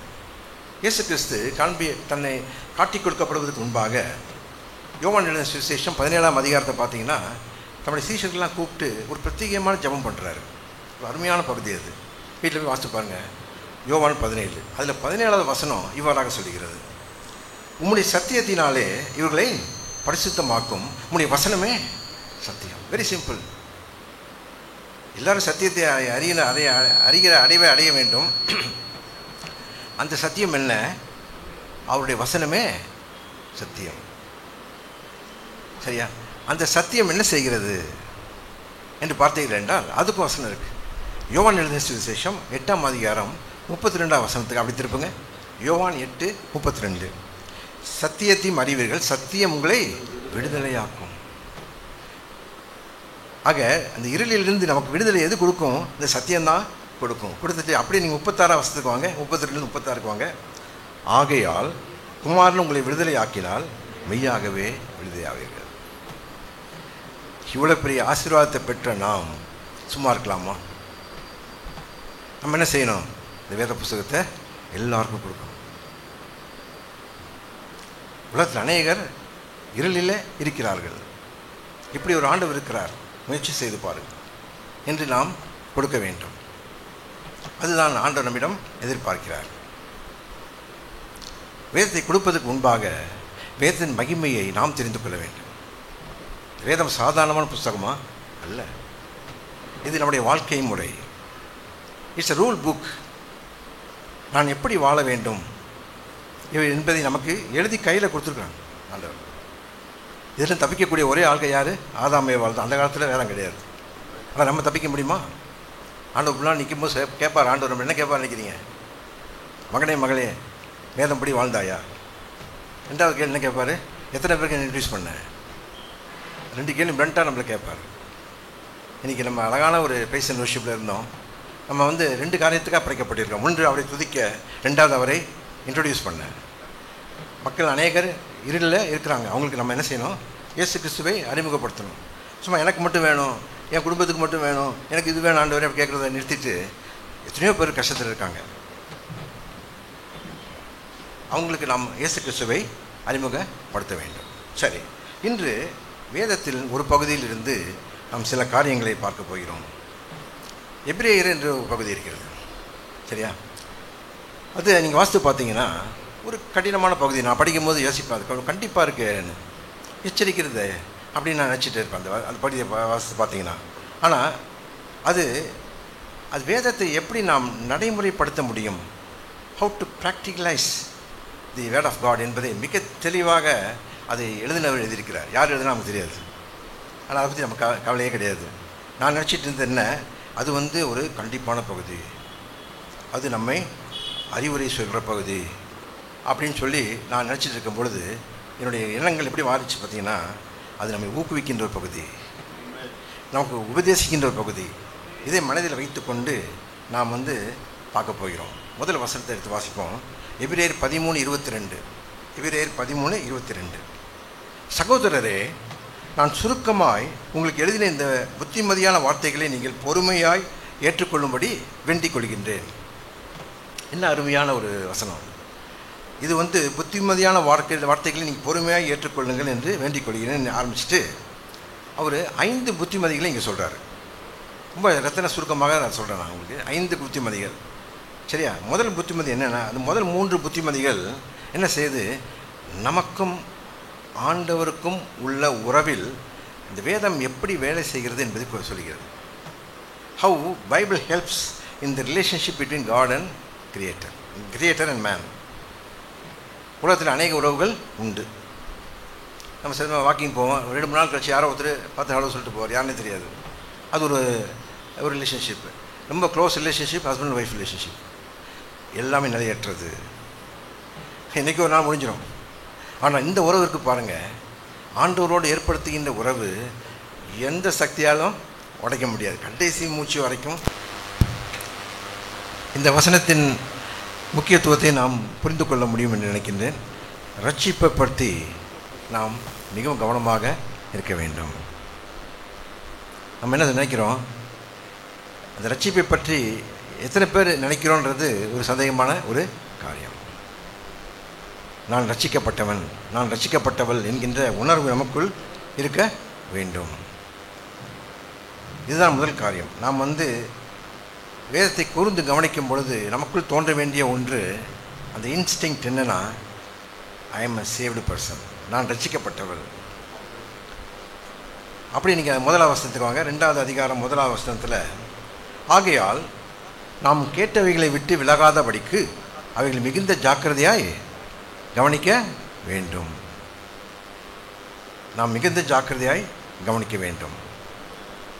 இந்த ரட்சிப்பை பற்றி நாம் கட்டாயமாக தெளிவாக இருக்க வேண்டும். ரட்சிப்பு என்றால் என்ன? ரட்சிப்பு என்பது ஆண்டவர் நமக்கு கொடுத்த மகா பெரிய பரிசு. அது மகா பெரிய பரிசு. அதுக்கு நான் எது தகுதி எனக்கு இல்லை, அவர் என்னை ரட்சித்திருக்கிறார், அவ்வளோதான். அந்த ரட்சிப்புனா என்ன? 2 காரியங்கள். பாவத்திலிருந்து மீட்பு, பாவத்திலிருந்து மீட்பு. நாம் அடிப்படையில் பாவிகள். ஆக நமக்கு பாவத்திலிருந்து மீட்பு கொடுக்கறது யார்? ஆண்டவர் தான். அது ஒரு நாளில் எல்லாம் முடிஞ்சது கிடையாது. அதனால தான் வாரம் வாரம் நம்ம ஆலயத்துக்கு வரோம். எதுக்கு வரோம்? அந்த பாவத்தில் அறிக்கையிட்டு நமக்கு ரட்சிப்பை உடனே பெற்று தான் திருப்பி வரும் இல்லையா? நான் சிஎஸ்ஐ சார்ந்தவன். ஒரு பயங்கரமான டச்சிங்கான ஒரு சீன் எங்களுக்கு வரும். ஆயர் அப்படியே ஆல்டர்னேட் நம்மளை பார்த்து சொல்லுவார், எல்லாரும் முழங்கால் படியிட்டு தம்மை தாமே சோதித்து அறிவோமாகன்னுவார். அப்படியே நமக்கு அப்போ தான் ஆடும். நம்ம செய்த பாவங்கள் அறிக்கையிட்டு நம்ம மீட்பை பெற்றுக்கொள்ள வேண்டும். மீட்பை கொடுக்கக்கூடிய இயேசு கிறிஸ்து ஒருவரே. அந்த ரட்சிப்பை நாம் உணரும் பொழுது அந்த மீட்பை நாம் பெற்றுக்கொள்ள முடியும். ரட்சிப்பை உணரவில்லை என்றால் அந்த மீட்பு நமக்கு கிடைக்காது. முதல் காரியம், ரட்சிப்பில் ஆண்டவர் பாவத்திலிருந்து மீட்டார். ரெண்டாவது பாருங்கள், சாத்தானுடைய கட்டுகளிலிருந்து விடுதலை. எல்லாருக்கும் விடுதலை தேவை. எல்லாருக்கும் கட்டு இருக்குது. கட்டு இல்லாத மனிதர்களே இருக்கவே முடியாது. பழக்க வழக்கத்தில் கட்டு, குடும்பத்தில் கட்டு, தொழிலில் கட்டு, சுயத்தில் கட்டு. சுயம் உடைக்கப்படாமல் இயேசு கிறிஸ்துவை அறிந்து கொள்ளவே முடியாது. நமக்குள் மாற்றம் வராமல் நம்ம இயேசு கிறிஸ்துவை அறிந்து கொள்ள முடியும். பேரளவு கிறிஸ்தவனாக இருக்கலாம், ஆனால் இயேசு கிறிஸ்துவனை தெரிந்து கொள்ள வேண்டும் என்றால் நான் மாற வேண்டும். வேதத்தின் அடிப்படையில் நான் மாறினால்தான் நம்ம பெற்றுக்கொள்ள முடியும். ஆக இந்த ரட்சிப்பை பற்றி மிக தெளிவாக ஆரம்பத்திலே சொல்கிறார். அந்த ரட்சிப்பை புரிந்து கொள்ளாமல் தேவனை நாம் நெருங்கி வரவே முடியாது.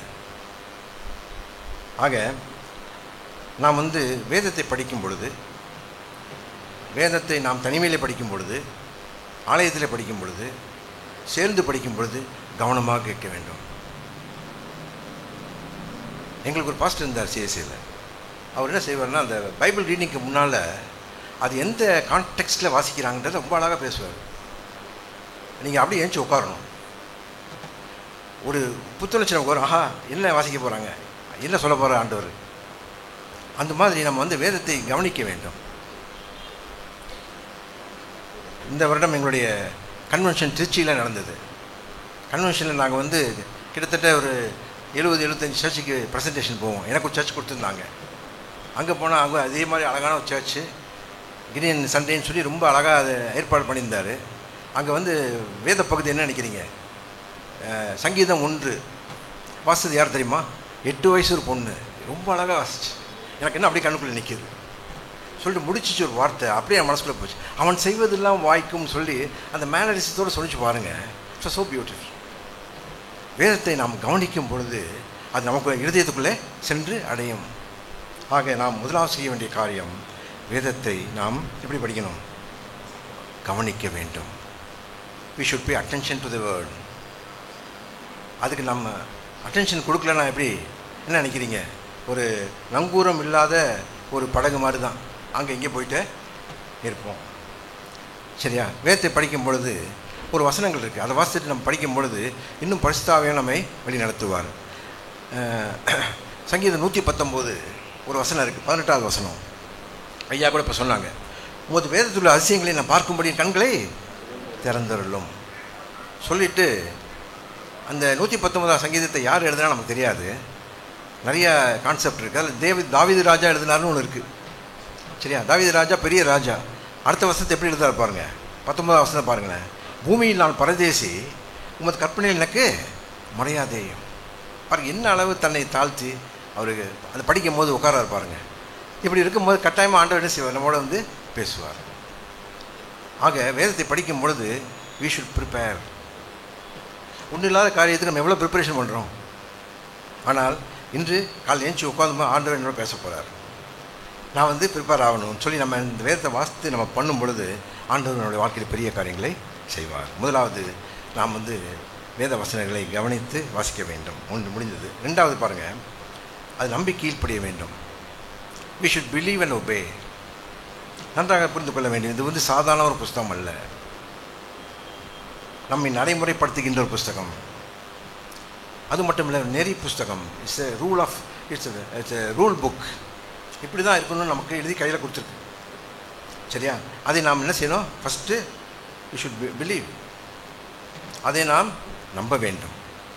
அதை நாம் நம்ப வேண்டும். அதுக்கு நாம் என்ன செய்யணும்? கீழ்ப்படிய வேண்டும். அதுக்கு ஒரு பகுதி இருக்குது பாருங்கள், எபிரேயர் 3:7-19. அப்படி நோட் பண்ணி வச்சிங்க, வீட்டில் போய் வாசித்து பாருங்கள். நான் சொன்ன அந்த 5 பகுதியை வாசித்து நீங்கள் நோட் பண்ணி வச்சு வீட்டில் பார்த்தீங்கன்னா இன்னும் கொஞ்சம் நல்லாயிருக்கும் உங்களுக்கு. எபிரேயர் 3:7-19. இந்த பகுதியில் 2 காரியங்களை அவர் சொல்கிறாரு. அது நம்மை நம்பாமல் கீழ்ப்படியாமல் நம்மளை கொண்டு போகிறதுக்கு சாத்தான் யூஸ் பண்ணுற 2 ஆயுதங்களை சொல்கிறாரு. ஒன்று நம்பிக்கையின்மை, அன்பிலீஃப். சாத்தான் தான் போடுவான், அப்படியா செஞ்சுட்டு வரவங்க ஆண்டவர் அப்படி நமக்குள்ளே டப்புன்னு போடுவோம். நம்ம நினச்சிட்டு இருப்போம், ஐயோ நம்ம ஆண்டவரே கட்டாயம் செய்வார்னு. அப்படி நமக்குள்ளே என்ன செய்வான், இந்த அன்பிலீஃப், அதாவது நம்பிக்கையின்மையை போடுவான். ரெண்டாவது சந்தேகம். இந்த ரெண்டு காரியத்தை குறித்து மிக தெளிவாக இந்த இடத்துல அவர் சொல்கிறார். ஃபஸ்ட்டு காரியத்தில் அவர் ரட்சிப்பை பற்றி சொன்னார். இப்போ பாருங்கள், எடுத்து வாசிக்கலாமா? 3ஆம் அதிகாரம் 12வது வசனத்தை வாசிக்கிறேன். சகோதரரே, ஜீவனுள்ள தேவனை விட்டு விலகுவதற்கு ஏதுவான அவிசுவாசம் உள்ள பொல்லாத இருதயம் உங்களில் ஒருவனுக்கும் இராதபடி எச்சரிக்கையாக இருங்கள். பாருங்கள், நம்ம ஆண்டுக்குள்ளே இருந்தாலும் நமக்குள்ள ஒரு பொல்லாத இதயம் இருக்குது. சாத்தான் அதை தான் யூஸ் பண்ணுவோம். நம்ம எச்சரிக்கையாக இருக்க வேண்டும். சரியா? அப்படி 14வது வசனத்துக்கு வாங்க. உங்களில் ஒருவனின் பாவத்தின் வஞ்சனையினாலே கடினப்பட்டு போகாதபடிக்கு இன்று எனப்படும் அளவும் நாடோறும் ஒருவருக்கு ஒரு புத்தி சொல்லுங்கள். ஒருவருக்கு ஒருத்தர் என்ன செய்யணும்? புத்தி சொல்லணும். அதுக்கு தான் ஆலயத்தில் நம்ம வரணும். ஆலயத்தில் நிறைய விஷயங்களை நம்ம கற்றுக்கொள்ள முடியும். புத்தி சொல்லுவாங்க. இந்த புத்தி சொல்லுவதை நம்ம கேட்க வேண்டும். சரியா? அது அப்படியே வாசி பார்த்தீங்கன்னா அதோட எண்டில் பார்த்தீங்கன்னா 19வது வசனத்தில், ஆதலால் அவிசுவாசத்தினாலே அவர்கள் அதில் பிரவேசிக்கக்கூடாமல் போயிற்று என்று பார்க்கிறோம். இதை நீங்கள் புரிஞ்சுக்கணுன்னா வீட்டில் போய் வாசிப்பாங்க. என்ன ஆகமும்னு பகுதி இருக்குது நம்ம பைபிளில். 13-14 வசனம் அதிகாரங்கள் இருக்குது. அதில் என்ன நடந்ததுன்னு ரத்தன சுருக்கமாக சொல்கிறேன். ஆண்டவர் இஸ்ரேல் ஜனங்களை எங்கே கொண்டு போகிறாரு? பாலும் தேனும் ஓடும் கானான் தேசத்துக்கு கொண்டு போகிறாரு. ஆனால் அவங்க என்ன செய்கிறாங்க? ஆண்டவரை மறுதளிக்கிறார்கள். ஆண்டவர் மேலே எல்லாமே இருக்குது. என்ன இருந்துச்சு? நம்பிக்கையின்மை இருந்துச்சு, அவங்களுக்கு சந்தேகம் இருந்துச்சு. அதனால் ஆண்டவர் என்ன பண்ணார்? அவங்கள அலக்கழிச்சார். 38 ஆண்டுகள். என்ன எதிர்க்கு அலக்கழிச்சார்? அந்த மாதிரி நினச்சவங்க எல்லாம் முடிஞ்சு போகிற வரைக்கும். ஆண்டவர் பிடிக்காத கேரக்டர்ஸ் ரெண்டு. ஒன்று நம்பிக்கையின்மை, இன்னொன்று சந்தேகம். நம்பிக்கையின்மைன்றது என்ன தெரியுமா? நம்ம சித்தத்தின் பாவம். சித்தத்தின் பாவம் என்னுடைய வில். அது unbelief is a sin of the will. என்னுடைய நான் அது நம்பிக்கையில்லைன்னா அது என்னுடைய காரியம். அது ஆண்டவர் பிடித்தமில்லாத ஒரு காரியம். அது ரெண்டும் நம்ம ஆண்டவர்கிட்ட கொண்டு போகாது. ஆக நம்முடைய வாழ்க்கையில் அது ரெண்டும் இருக்கவே கூடாது. எது இருக்கக்கூடாது? அதாவது நம்பிக்கையின்மையும் சந்தேகமும் நம்முடைய வாழ்க்கையில் இருக்கவே கூடாது. ஆண்டவர் நமக்கு கிட்டத்தட்ட 7000க்கு மேலே நமக்கு வாக்குத்தத்தங்களை கொடுத்திருக்கிறார். என்ன ஆண்டவருக்கு நடத்துகிற சொன்னார், டாக்டர் யூனோ 700 மோர் தென் 7000 நமக்கு வாக்குத்தத்தங்களை கொடுத்துருக்கிறாரு டாக்டர். நம்மளை கொஞ்சம் குழாவதற்கல்ல, நம்மை உறுதிப்படுத்த, நம்மை தூக்கி நிறுத்த, நம்ம கஷ்டங்கள் வரும்பொழுது அதை எடுத்து உபயோகப்படுத்த. வசனம் இருக்குது பாருங்கள், யோவான் 5:39. யோவான் 5:39. வேத வசனங்களை ஆராய்ந்து பாருங்கள், அவைகளால் உங்களுக்கு நித்திய ஜீவன் உண்டு என்று எண்ணுகிறீர்களே, என்னை குறித்து சாட்சி கொடுப்பது அவைகளே. ஆண்டவரை பற்றி நம்ம தெரிந்து கொள்ளணும்னா வேதத்தை தான் படிக்கணும். அது நம்மளை என்ன செய்யும்? நித்திய ஜீவனுக்கு என்று கொண்டு செல்லும். அவர் எத்தனையோ வாக்குத்தத்தை நம்ம கொடுத்துருக்கிறாரு இல்லையா? ஆனால் ஏகப்பட்ட வாக்குத்தத்தை நானே சொன்னேன். அதில் ரொம்ப பிடிச்சமான வாக்குத்தத்தம் ஒன்று இருக்குது. 1 யோவான் 2:25. 1 யோவான் 2:25. நித்திய ஜீவனை அளிப்பேன் என்பதே அவர் நமக்கு கொடுத்த வாக்குத்தத்தம். அவர் நமக்கு கொடுத்துருக்கிற வாக்குத்தத்தம். ஆரம்பத்தில் நான் சொன்னேன், எல்லாம் ரசிக்கப்படணும்னு ஆசைப்படுறாரு. நித்திய ஜீவனை கொடுப்பேன்ட்டாரு. வேத புத்தையும் கையில் பிடிச்சிட்டாரு. நித்திய ஜீவன் போராட யார் தப்பு? நம்ம தப்பு. ஸோ நம்ம ரொம்ப கவனமாக இருக்க வேண்டும். வேத வசனங்களை நாம் கீழ்ப்படிய வேண்டும், அதை நம்ப வேண்டும். சரியா? 3வது ஒன்று இருக்கு பாருங்கள், விடாமுயற்சியுடன் நாம் வேதத்தை படிக்க வேண்டும். Be diligent. அழகான வார்த்தை டிலிஜென்ட். அதாவது ஊக்கமாக நாம் படிக்க வேண்டும், மந்தமாக அல்ல, ஸ்லக்கிஷாக இல்லை. அதுக்கு ஒரு வசனம் இருக்குது. அந்த பகுதி எபிரேயர் 5ஆம் அதிகாரம் 11-6-12 வரைக்கும் இருக்குது. பெரிய பகுதி. நீங்கள் வீட்டில் போய் வாசித்து பாருங்கள். அதிலிருந்து ஒரு வசனத்தை நான் பார்க்கிறேன். இதனுடைய நோக்கம் என்னவென்றால், ஆவிக்குரிய ஜீவியத்தில் நாம் வளர வேண்டும். நம்ம எல்லாத்தையும் வளர ஆசைப்படுவோம். போன வருஷம் இருந்த மாதிரி இந்த வருஷம் இருந்தால் பிடிக்குமா? எல்லாருக்கும் பிள்ளைங்க வளரணும், அடுத்த கிளாஸுக்கு போகணும், நம்மளும் தொழிலில் முயற்சி மேலே வரணும் இல்லையா? அதில் நம்ம பார்க்குறோம். கவர்மெண்ட்டில் இருந்தால் ஒரு இன்க்ரிமெண்ட் கிடைக்கும், எங்கே வேலை செஞ்சாலும் ஒரு இன்க்ரிமெண்ட் நமக்கு கிடைக்கும். இன்க்ரிமெண்ட் கொடுக்கலன்னா எவ்வளோ வருத்தப்பட்டுருவோம், ஐயோ நம்ம என்ன தப்பாக வந்துட்டோமா, பிளாக் மார்க்கானு. அதுபோல் ஆவிக்குரிய ஜீவியத்தில் நம்ம வளர்ச்சி அடைய வேண்டும். ஆனால் இவர் என்ன சொல்கிறார் இங்கே சுட்டி காட்டுறாரு, ஆவிக்குரிய வாழ்க்கை நீ வளரவே இல்லையப்பா, இன்னும் குழந்த மாதிரியில் இருக்க. எடுத்து வாசிக்கலாமா? 5ஆம் அதிகாரம் 12வது வசனம். எபிரேயர் 5:12. காலத்தை பார்த்தால் போதகராயிருக்க வேண்டிய உங்களுக்கு தேவனுடைய வாக்கியத்தின் மூல உபதேசங்களை மறுபடியும் உபதேசிக்க வேண்டியதாய் இருக்கிறது. நம்முடைய நிலைமை எப்படி சொல்றாரு பாருங்க. இருக்கிறது. நீங்கள் பலமான ஆகாரத்தை அல்ல பாலை உண்ணத்தக்கவராய் உண்ணத்தக்கவரானீர்கள். இன்னும் அந்த பாலை குடிச்சிட்டு இருக்கிற மாதிரி குழந்தை மாதிரியே இருக்கீங்க சொல்லிட்டு 14வது வசனத்தை பாருங்க. அருமையான வசனம் இருக்காங்க. பலமான ஆகாரமானது நன்மை தீமை என்றிருந்து பயிற்சியினால் பகுத்தறியத்தக்க முயற்சி செய்யும் ஞானோதரியம் உடையவர்களாகிய பூரண வயது உள்ளவர்களுக்கே தகும். அந்த ஸ்டேஜுக்கு நம்ம வரணும். அந்த ஸ்டேஜுக்கே வரணும். நான் இன்னொரு மினிஸ்ட்ரியில் இருக்கேன், பிஎம்எஃப் இன்னொரு மினிஸ்ட்ரியில். அங்கே எனக்கு சொன்னாங்க, என்ன நீங்கள் இன்னும் அப்படி நீங்கள் ப்ரே பண்ணி மற்றவங்க சரியாகணும். டோன்ட் யூ பிலீவ் தட்னு கேட்டார் ஒருத்தர் நேஷனல் பிரசிடென்ட்டு. எனக்கு ஒரு ஆழிச்சு என்ன அப்படி பெண்டாக கேட்குறாரு. You should grow spiritually. அப்போ தான் எனக்கு ஒரு கான்செப்ட் வந்துச்சு, இது என்னடா அப்படி இருக்கேன்னு. அப்புறம் என்ன இது பைபிள் எப்படி போட்டிருக்கேன். நம்ம அதுக்கு நம்ம வாஞ்சிக்கணும். ஆண்டவரே என்ன ஆவிக்குரிய ஜீவிதத்தில் வளர்ச்சி அடைய உதவி செய்யுங்க அப்படின்னு சொல்லும் போது ஆண்டவர் நமது ஆண்டவர் அதுக்கு என்ன தேவை தெரியுமா? மனம் திரும்புதல் தேவை. என்ன செய்யலை? மனம் திரும்புதல் தேவை. நம்மை நாமே சோதித்து பார்க்க வேண்டும். ஆண்டவர் பிரியமில்லாத காரியங்கள் வாழ்க்கையில் இருக்கிறதா என்று நாம் சோதித்து பார்க்க வேண்டும். அதை நம்ம விட்டு விட்டோம்னா ஆண்டவர் நம்மை அவருடைய பிள்ளையாக மாற்றி நம்மை கொண்டு பெரிய காரியங்களை செய்ய அவர் வல்லவராக இருக்கிறார். அவரால் முடியாத காரியம் எதுவுமே கிடையாது. ஆக நம்முடைய இந்த பகுதியில் நாம் தெரிந்து கொள்ள வேண்டிய காரியம் என்ன? விடாமுயற்சி, கடின உழைப்பு ஆவிக்குரிய ஜீவிதத்துக்கு தேவை. தொழில் நம்ம கஷ்டப்பட்டு வேலை செய்யலாம், இப்போ 20 மணி நேரம் 24 மணி நேரம். ஆனால் ஆவிக்குரிய ஜீவிதத்துலேயும் நம்ம எவ்வளோ நேரம் பைபிள் வாசிக்கிறோம்? அதே 10 நிமிஷம் தானா, இல்லை அதே ½ அன் ஹவர் தானா, இல்லை டைம் கிடைக்கும் போது தானா என்று பார்க்காமல் அதற்கென்று நாம் நேரத்தை கொடுக்கும் பொழுது நாம் இன்னும் அதிகமாக காரியங்களை நாம் பெற்றுக்கொள்ள முடியும். அது என்ன? அவருடைய கிருபை நமக்கு கிடைக்கும். அந்த கிருபை நமக்குள் வரும் பொழுது சாதாரணமான நம்மை அசாதாரணமான மனிதனாக பார்த்து அழகு பார்க்கிற ஆண்டவர் கனி கொடுக்க நம்ம எடுத்து உபயோகப்படுத்துவார். கனி கொடுக்க நம்ம எடுத்து உபயோகப்படுத்துவார். கனி கொடுப்பது என்றால் என்ன? முதலாவது ஆவின் கனி என்னுடைய வாழ்க்கையில் தெரியணும். ஆவின் கனி அந்த 9 கனி இருக்குல்ல, அது என் வாழ்க்கையில் இருக்கணும். என் வாழ்க்கையில் அது இல்லாமல் நான் போய் எப்படி கனி கொடுக்க முடியும்? அது மட்டும் இல்லாமல் அந்த ஆவியின் கனிகளை பெற்ற பிறகு அதை மற்றவர்கள் நான் அறிமுகப்படுத்தணும். இப்படி ஒருத்தர் இருக்கிறாரு, ஆண்டவர் இருக்கிறார் என்று நம்ம அறிமுகப்படுத்தணும். அதான் கனி கொடுப்பது. ஒருத்தர் இயேசு கிறிஸ்து தெரிந்து கொண்டால் பரலோக ராஜ்யத்தில் பயங்கர சந்தோஷம் உண்டாகிறது. அதுக்கு நம்ம எப்படி இருக்கணும்? ஆண்டவரே என்னை எடுத்து உபயோகப்படுத்தணும்னு சொல்லணும். ஆண்டவர் அவர் இஷ்டப்படி தான் உபயோகப்படுத்துவார், நம்ம இஷ்டப்படி உபயோகப்படுத்த மாட்டார். ஆண்டவர் நம்முடைய வாழ்க்கையை கொடுக்கும் பொழுது ஆண்டவர் நம்மை எடுத்து அவருடைய ராஜ்ய கட்டுமான பணிக்கு எப்படி வேணாலும் அவர் உபயோகப்படுத்துவார். ஆக நாம்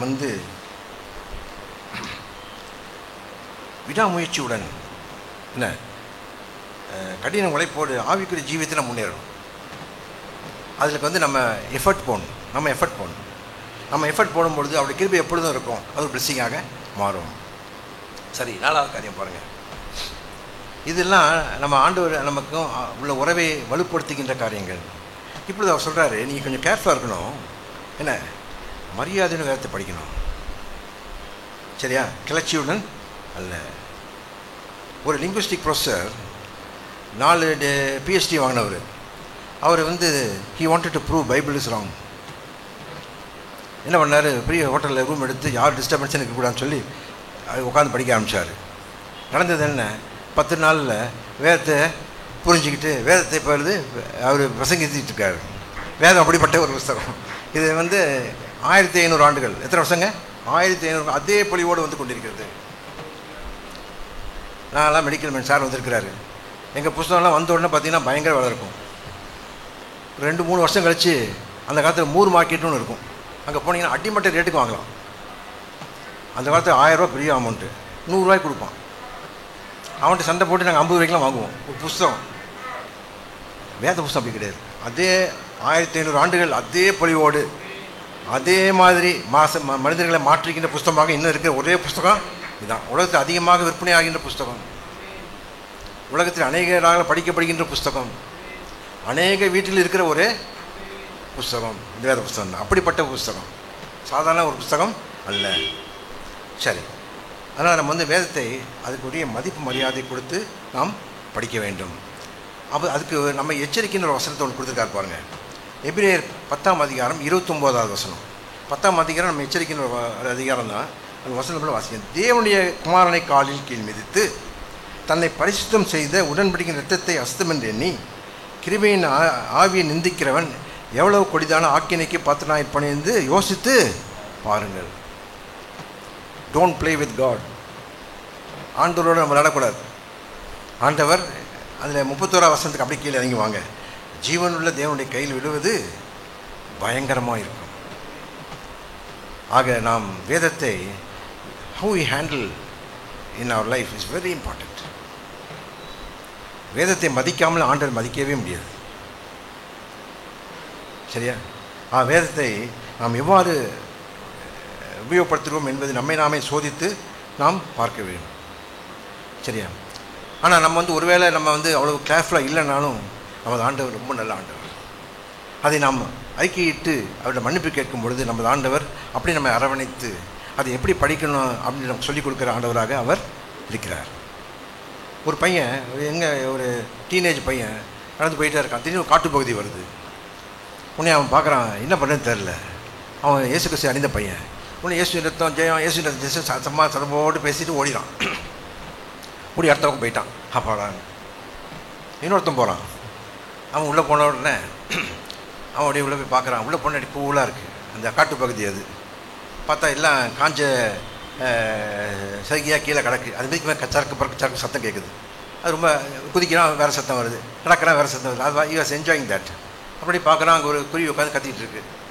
அப்படியே ஒரு அணியில் வந்து ஒரு கொட்டையை வச்சு சாப்பிட்டுருக்கு. அங்கே பார்த்தா அப்படியே அங்கே ஒரு அழகான பூ இருக்குது. ரொம்ப அழகாக பார்த்துட்டு அவன் கடந்து போகிறதுக்கு 1/2 மணி நேரம் ஆகுது. இதே மாதிரி தான் வேத புஸ்தகம். ஐயோ இன்னைக்கு காலை டைம் ஆகிடுச்சா, ஒரு எதையும் படித்து முடிச்சுட்டு வேலை முடிச்சாச்சு. அப்படி இல்லாமல் அதை ஆசையோடு படிக்க வேண்டும். ஒரு ஐஸ்கிரீம் எப்படி சாப்பிடுவோம்? அதை எடுத்தோடனே அந்த மேலே இருந்தால் கூட அதையும் சாப்பிட்ருவோம். கடைசி வரைக்கும் ஸ்கூப் வரைக்கும் விடுறதில்லை. அதுபோல் நாம் வேதத்தை நேசிக்க வேண்டும். வேதத்தை நாம் அப்படி நாம் செய்யும் பொழுது ஆண்டவர் பெரிய காரியங்களை நமக்கு வாழ்க்கையில் செய்வார். கடைசியாக ஒன்று, பாவத்துக்கு சாக்குப்போக்கு. பாவத்துக்கு சாக்குப்போக்கு சொல்கிறது. புனிதத்தில் நாம் தொடர்ந்திருக்க வேண்டும். தேவன் புனிதர். நம்ம அவர் நம்மளை அதே மாதிரி எதிர்பார்க்கிறார். அதுக்கு ஒரு பகுதி இருக்குது. எபிரேயர் 12:14 14 வசனம் வாசிக்கிறேன். 12:14. யாவருடன் சமாதானமாய் இருக்கவும் பரிசுத்தம் உள்ளவாய் இருக்கும் நாடுங்கள். பரிசுத்தம் இல்லாமல் ஒருவரும் கர்த்தரை தரிசிப்பது இல்லையே. ஒருவனும் தேவனுடைய கிருபை இழந்து போகாதபடிக்கு யாதொரு கசப்பான வேர் முளைத்தெலும்பி கலக்கம் உண்டாக்கிறதுனால் அநேகர் தீட்டுப்படாதபடிக்கும் ஒருவனும் வேசிக்கல்லனாகவும் ஒருவேளை போதனத்துக்காக சேஷ்ட புத்திர பாகத்தை விட்டு போட்ட ஏசாயை போய் சீர்கட்டவனாக இல்லாதபடிக்கு எச்சரிக்கையாய் இருங்கள். நம்ம வந்து ஆண்டவரை தெரிந்து கொள்வது ஆன்மீகத்தில் நாம் நிலைநிறுத்தப்படுகிறோம். ஆண்டவரை தெரிந்து கொள்ள பிறகு நான் இயேசுவோட பிள்ளையாக மாறுகிறேன். You are justified in Christ. Don't be satisfied with that. அது நினைத்து நாம் திருப்திப்படவே கூடாது. அடுத்த step, I must be purified. எனக்குள் ஒரு மாற்றம் வர வேண்டும். நான் ஒரு நீதிமானாக மாற வேண்டும், புனிதப்படுத்த வேண்டும். அதை தான் நீங்கள் வந்து எடுத்து பாருங்கள். கொலோசியர் 3ஆம் அதிகாரம், அதை மட்டும் கொஞ்சம் பார்த்துட்டு பிடிச்சிக்கணும்.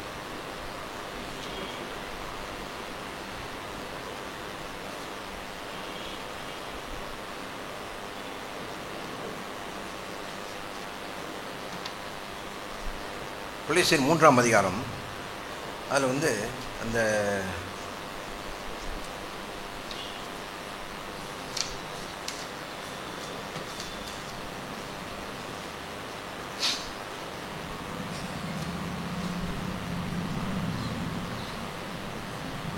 மூன்றாம் அதிகாரம் 10-17 வசனங்கள் வரைக்கும் இருக்குது. அது எல்லாத்தையும் நம்ம வாசிக்க டைம் இல்லை.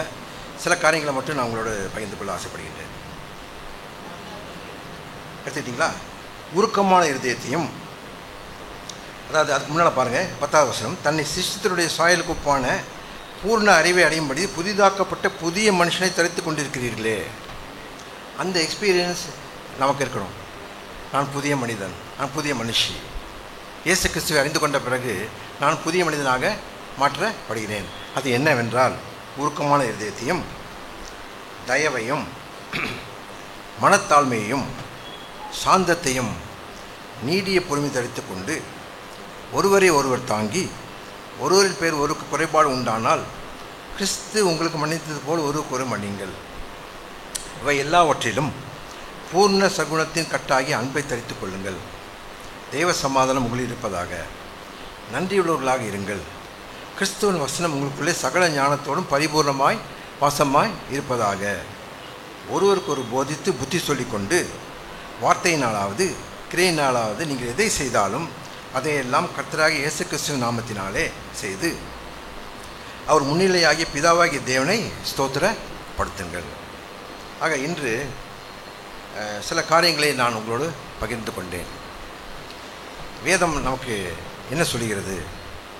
இந்த வேத புஸ்தகம் நமக்குள் ஒரு மாற்றத்தை ஏற்படுத்த வேண்டும். வேதத்தை படிப்பது நல்லது, வேதத்தை தியானிப்பது ரொம்ப நல்லது. ஆனால் அந்த வேதம் எனக்குள் கிரியை செய்து என்னுடைய குணாதிசயங்களை அது மாற்ற வேண்டும். ஏனென்றால் நமது ஆண்டவர் நம்முடைய குணாதிசயம் மிகுந்த கரை உள்ளவராக இருக்கிறார். புதிய மனிதனுக்கு என்ன கேரக்டர் கொடுத்துருக்காரு பார்த்தீங்களா? ஆண்டவர் வந்து நமக்கு என்ன சொல்லணும்னு நினைக்கிறாரோ அதை வந்து அப்படியே பவுல் அப்போஸ்தலர் மூலமாக நமக்கு சொல்லியிருக்கிறார்.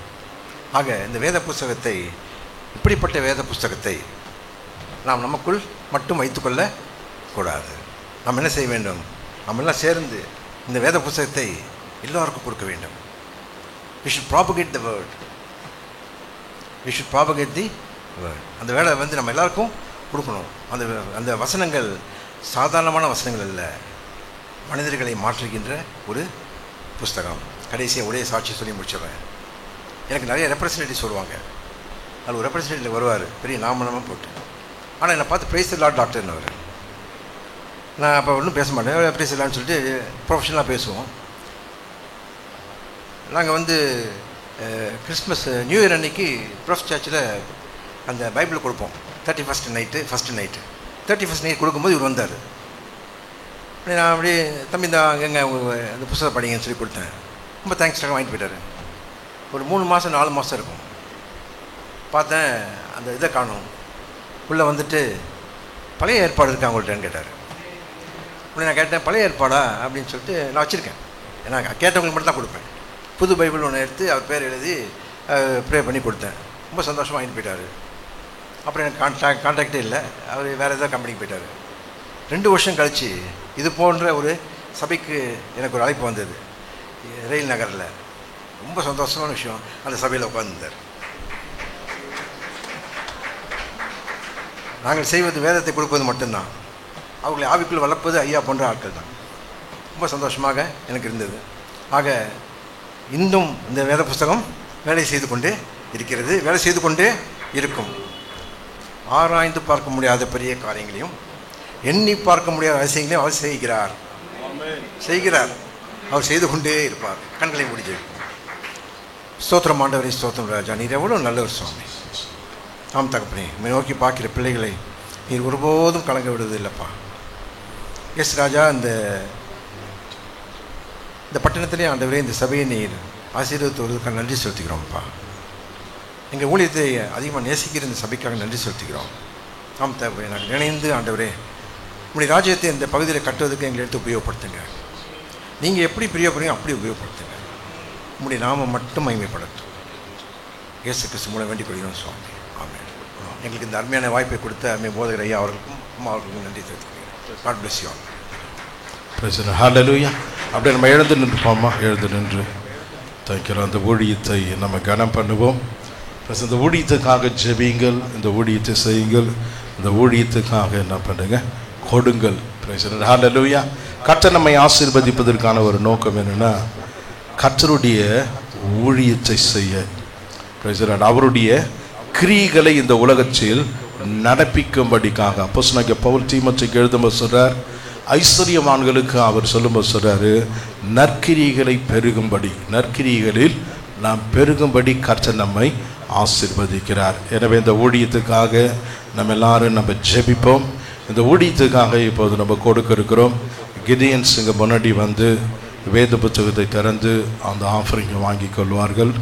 எனவே அவர்களை நாம் கனம் பண்ணுவோம். எல்லாவற்றுக்கும் மேலாக நம் ஆண்டவரை கனம் பண்ணுவோம். வேத வசனத்தின் மேன்மையை குறித்து 5 காரியங்களை ரத்தின சுருக்கமாக நம்ம மத்தியில் பகிர்ந்து கொண்டதான டாக்டர் அவர்களுக்கு கர்த்ததாமே நல்ல பலத்தையும் நல்ல கிருபைகளையும் இன்னும் அதிகமான அதாவது வழி வாசல்களை திறந்து கர்த்தருடைய ஊழியத்தை செய்ய அவருடைய நோக்கத்தையும் திட்டத்தையும் இவர்கள் மூலமாய் நிறைவேற்ற உதவி செய்வாராக. நம்ம எல்லாரும் கண்களை மூடி நம்ம ஜெபிக்கலாமா? எல்லாரும் கரத்தில் அந்த காணிக்கை நம்ம எடுத்துக்கொள்வோம். ஆண்டவரே, உங்களுடைய ஊழியத்தில் இதை நான் விதைக்கிறேன். ஆண்டவரே, உங்களுடைய ஊழியத்தில் உங்களுடைய ராஜ்யத்தில் நான் இதை நான் விதைக்கிறேன். ஆண்டவரே, 30, 60, 100 இயேசுவின் நாமத்தில் பலன் கொடுக்கட்டும்.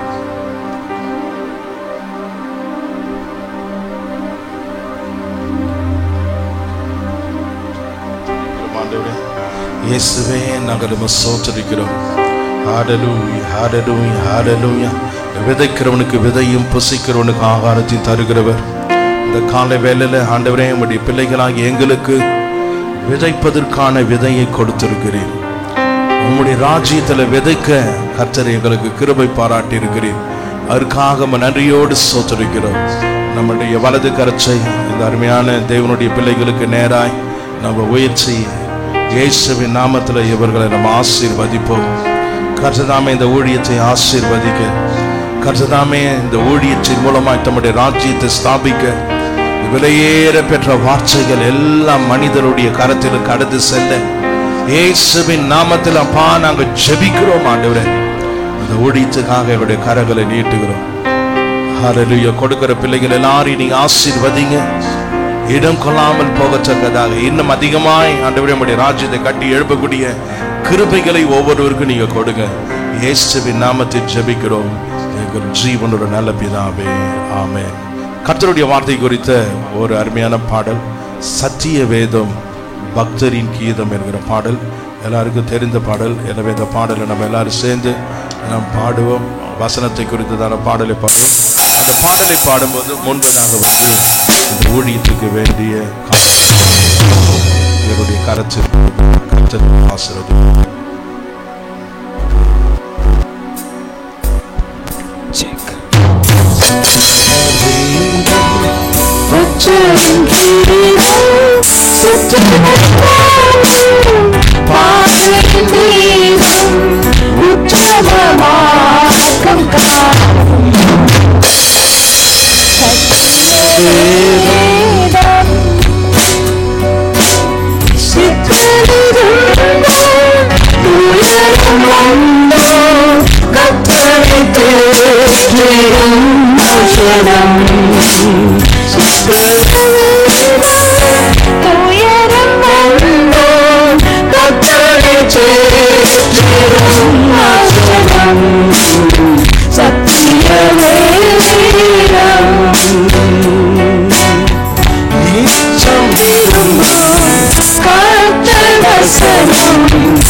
நிலைத்திருக்கும் வானமகலம் பூமி ஒழியும் வேதவசனம் நிலைத்திருக்கும் பரமன் வேதம் எனது செல்வம் பரவசம் நிலம் அருளும் பரமன் வேதம் எனது செல்வம் பரவசம் நிலம் அருளும் சத்திய வேதம். தகப்பனே, உம்முடைய விலையேற பெற்ற வார்த்தையை எங்களுடைய கரத்தில் கொடுத்திருக்கிறீரே, அதற்காக நன்றியோடு நாங்கள் நம்ம சோத்திருக்கிறோம். ஆண்டவரே, நாங்கள் படித்து பயன்பெறுவதற்காக மாத்திரம் அல்ல, அநேகருடைய வாழ்வை ஆண்டவரே உம் பக்கம் திருப்ப, ஒருவரும் கெட்டு போவது உமக்கு சித்தம் இல்லை என்று சொன்னீங்களே, இந்த உலகத்தை குறித்த உங்களுடைய நிறைவேற்ற கர்த்தர் எங்களுக்கு இந்த வேத வசனத்தை எங்களுடைய கரத்தில் கொடுத்ததுக்காக ரொம்ப நன்றியோடு நாங்கள் நம்ம சோத்தரிக்கிறோம். அப்பா, ரொம்ப நன்றியோடு நாங்கள் நம்ம சோத்தரிக்கிறோம். இதனாலும் எங்களிடத்தில் கொடுக்கப்பட்டிருக்கிற இந்த வார்த்தை வானமும் பூமியும் ஒழிந்து போனாலும் அது ஒழிந்து போகாது. இந்த வார்த்தை எங்கெல்லாம் கடந்து செல்கிறதோ ஆண்டவரே, அங்கெல்லாம் கிரியைகளை நடப்பிச்சு அற்புதம் அதிசயங்களை செய்வது மாத்திரமல்ல, அவள் எல்லாரையும் மாற்றி ரட்சித்து உம்முடைய ராஜ்யத்துக்கு கொண்டு வரும் என்பதை உணர்ந்து ரொம்ப நன்றியோடு நாங்கள் நம்ம சோத்தரிக்கிறோம். ஹல்லேலூயா. இந்த ஊழியத்தை ஆண்டவரே நீர் ஆசீர்வதிக்க நாங்கள் ஜெபிக்கிறோம். இந்த ஊழியத்தை பலுகி பெருக ஆண்டவரே நீங்க கிருபை செய்யும்படிக்காக நாங்கள் ஜெபிக்கிறோம். இப்போது இருப்பதை பார்க்கிறோம். 1000 மடங்கு என்ற வார்த்தையின்படி ஹல்லேலூயா உம்முடைய ராஜ்யம் ஸ்தாபிக்கப்பட, உம்முடைய சித்தம் பரலோகத்தில் செய்யப்படுவது போல பூலோகத்தில் செயல்பட இந்த ஊழியத்தை நீர் ஆசீர்வதிக்கும்படிக்காக நாங்கள் ஜெபிக்கிறோம். தொடர்ந்து எங்களுடைய சபைக்காகவும் நாங்கள் ஜெபிக்கிறோம். ஒவ்வொரு நாளும் நடைபெறுகிற அதிகாலை ஜெபங்களை ஆசீர்வதிங்க.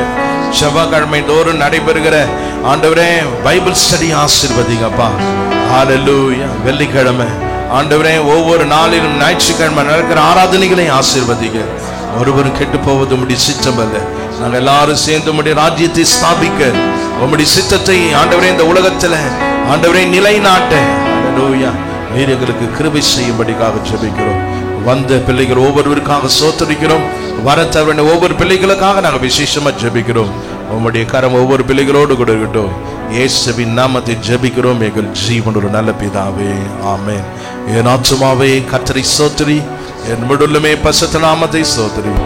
என் ஆத்துமாவே கர்த்தரை சோத்திரி, கர்த்தர் செய்த சகல உபகாரங்களையும் மறவாதே, ஆமென். நம்முடைய கர்த்தராகிய இயேசு கிறிஸ்துவின் கிருபையும் பிதாவாகிய தேவனுடைய அன்பும் பரிசுத்த ஆவியானவருடைய அந்யோன்யம் இன்றும் என்று சதாகாலம் அனைவரோடு கூட விசேஷமா வர தடைப்பட்ட ஒவ்வொரு பிள்ளைகளோடு கூட இருப்பதாக, ஆமென். நான் ஒருவரை ஒருவர் வாழ்த்தி கடச்சலும். தினமும் 5 மணியிலிருந்து 6 மணி வரை இந்த இடத்துல காலை ஆராதனை நடைபெறுகிறது. வந்து பங்கு பெற்றுக் கொள்ளுங்கள். செவ்வாய்க்கிழமை தோறும் பைபிள் ஸ்டடி, வெள்ளிக்கிழமை தோறும் ஃபாஸ்டிங் ப்ரேயர், அது மாத்திரமில்லை ஞாயிற்றுக்கிழமைகளில் காலையில் 2 ஆராதனைகள் நடைபெறுகிறது.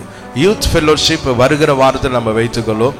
இந்த கிடியோன்ஸ் மினிஸ்ட்ரி இருந்ததுபடினால் வருகிற வாரம் நமக்கு யூத் ஃபெல்லோஷிப் நடைபெறும் என்பதை தெரிவித்துக் கொள்கிறோம். கர்த்தர் உங்களை ஆசீர்வதிப்பாராக.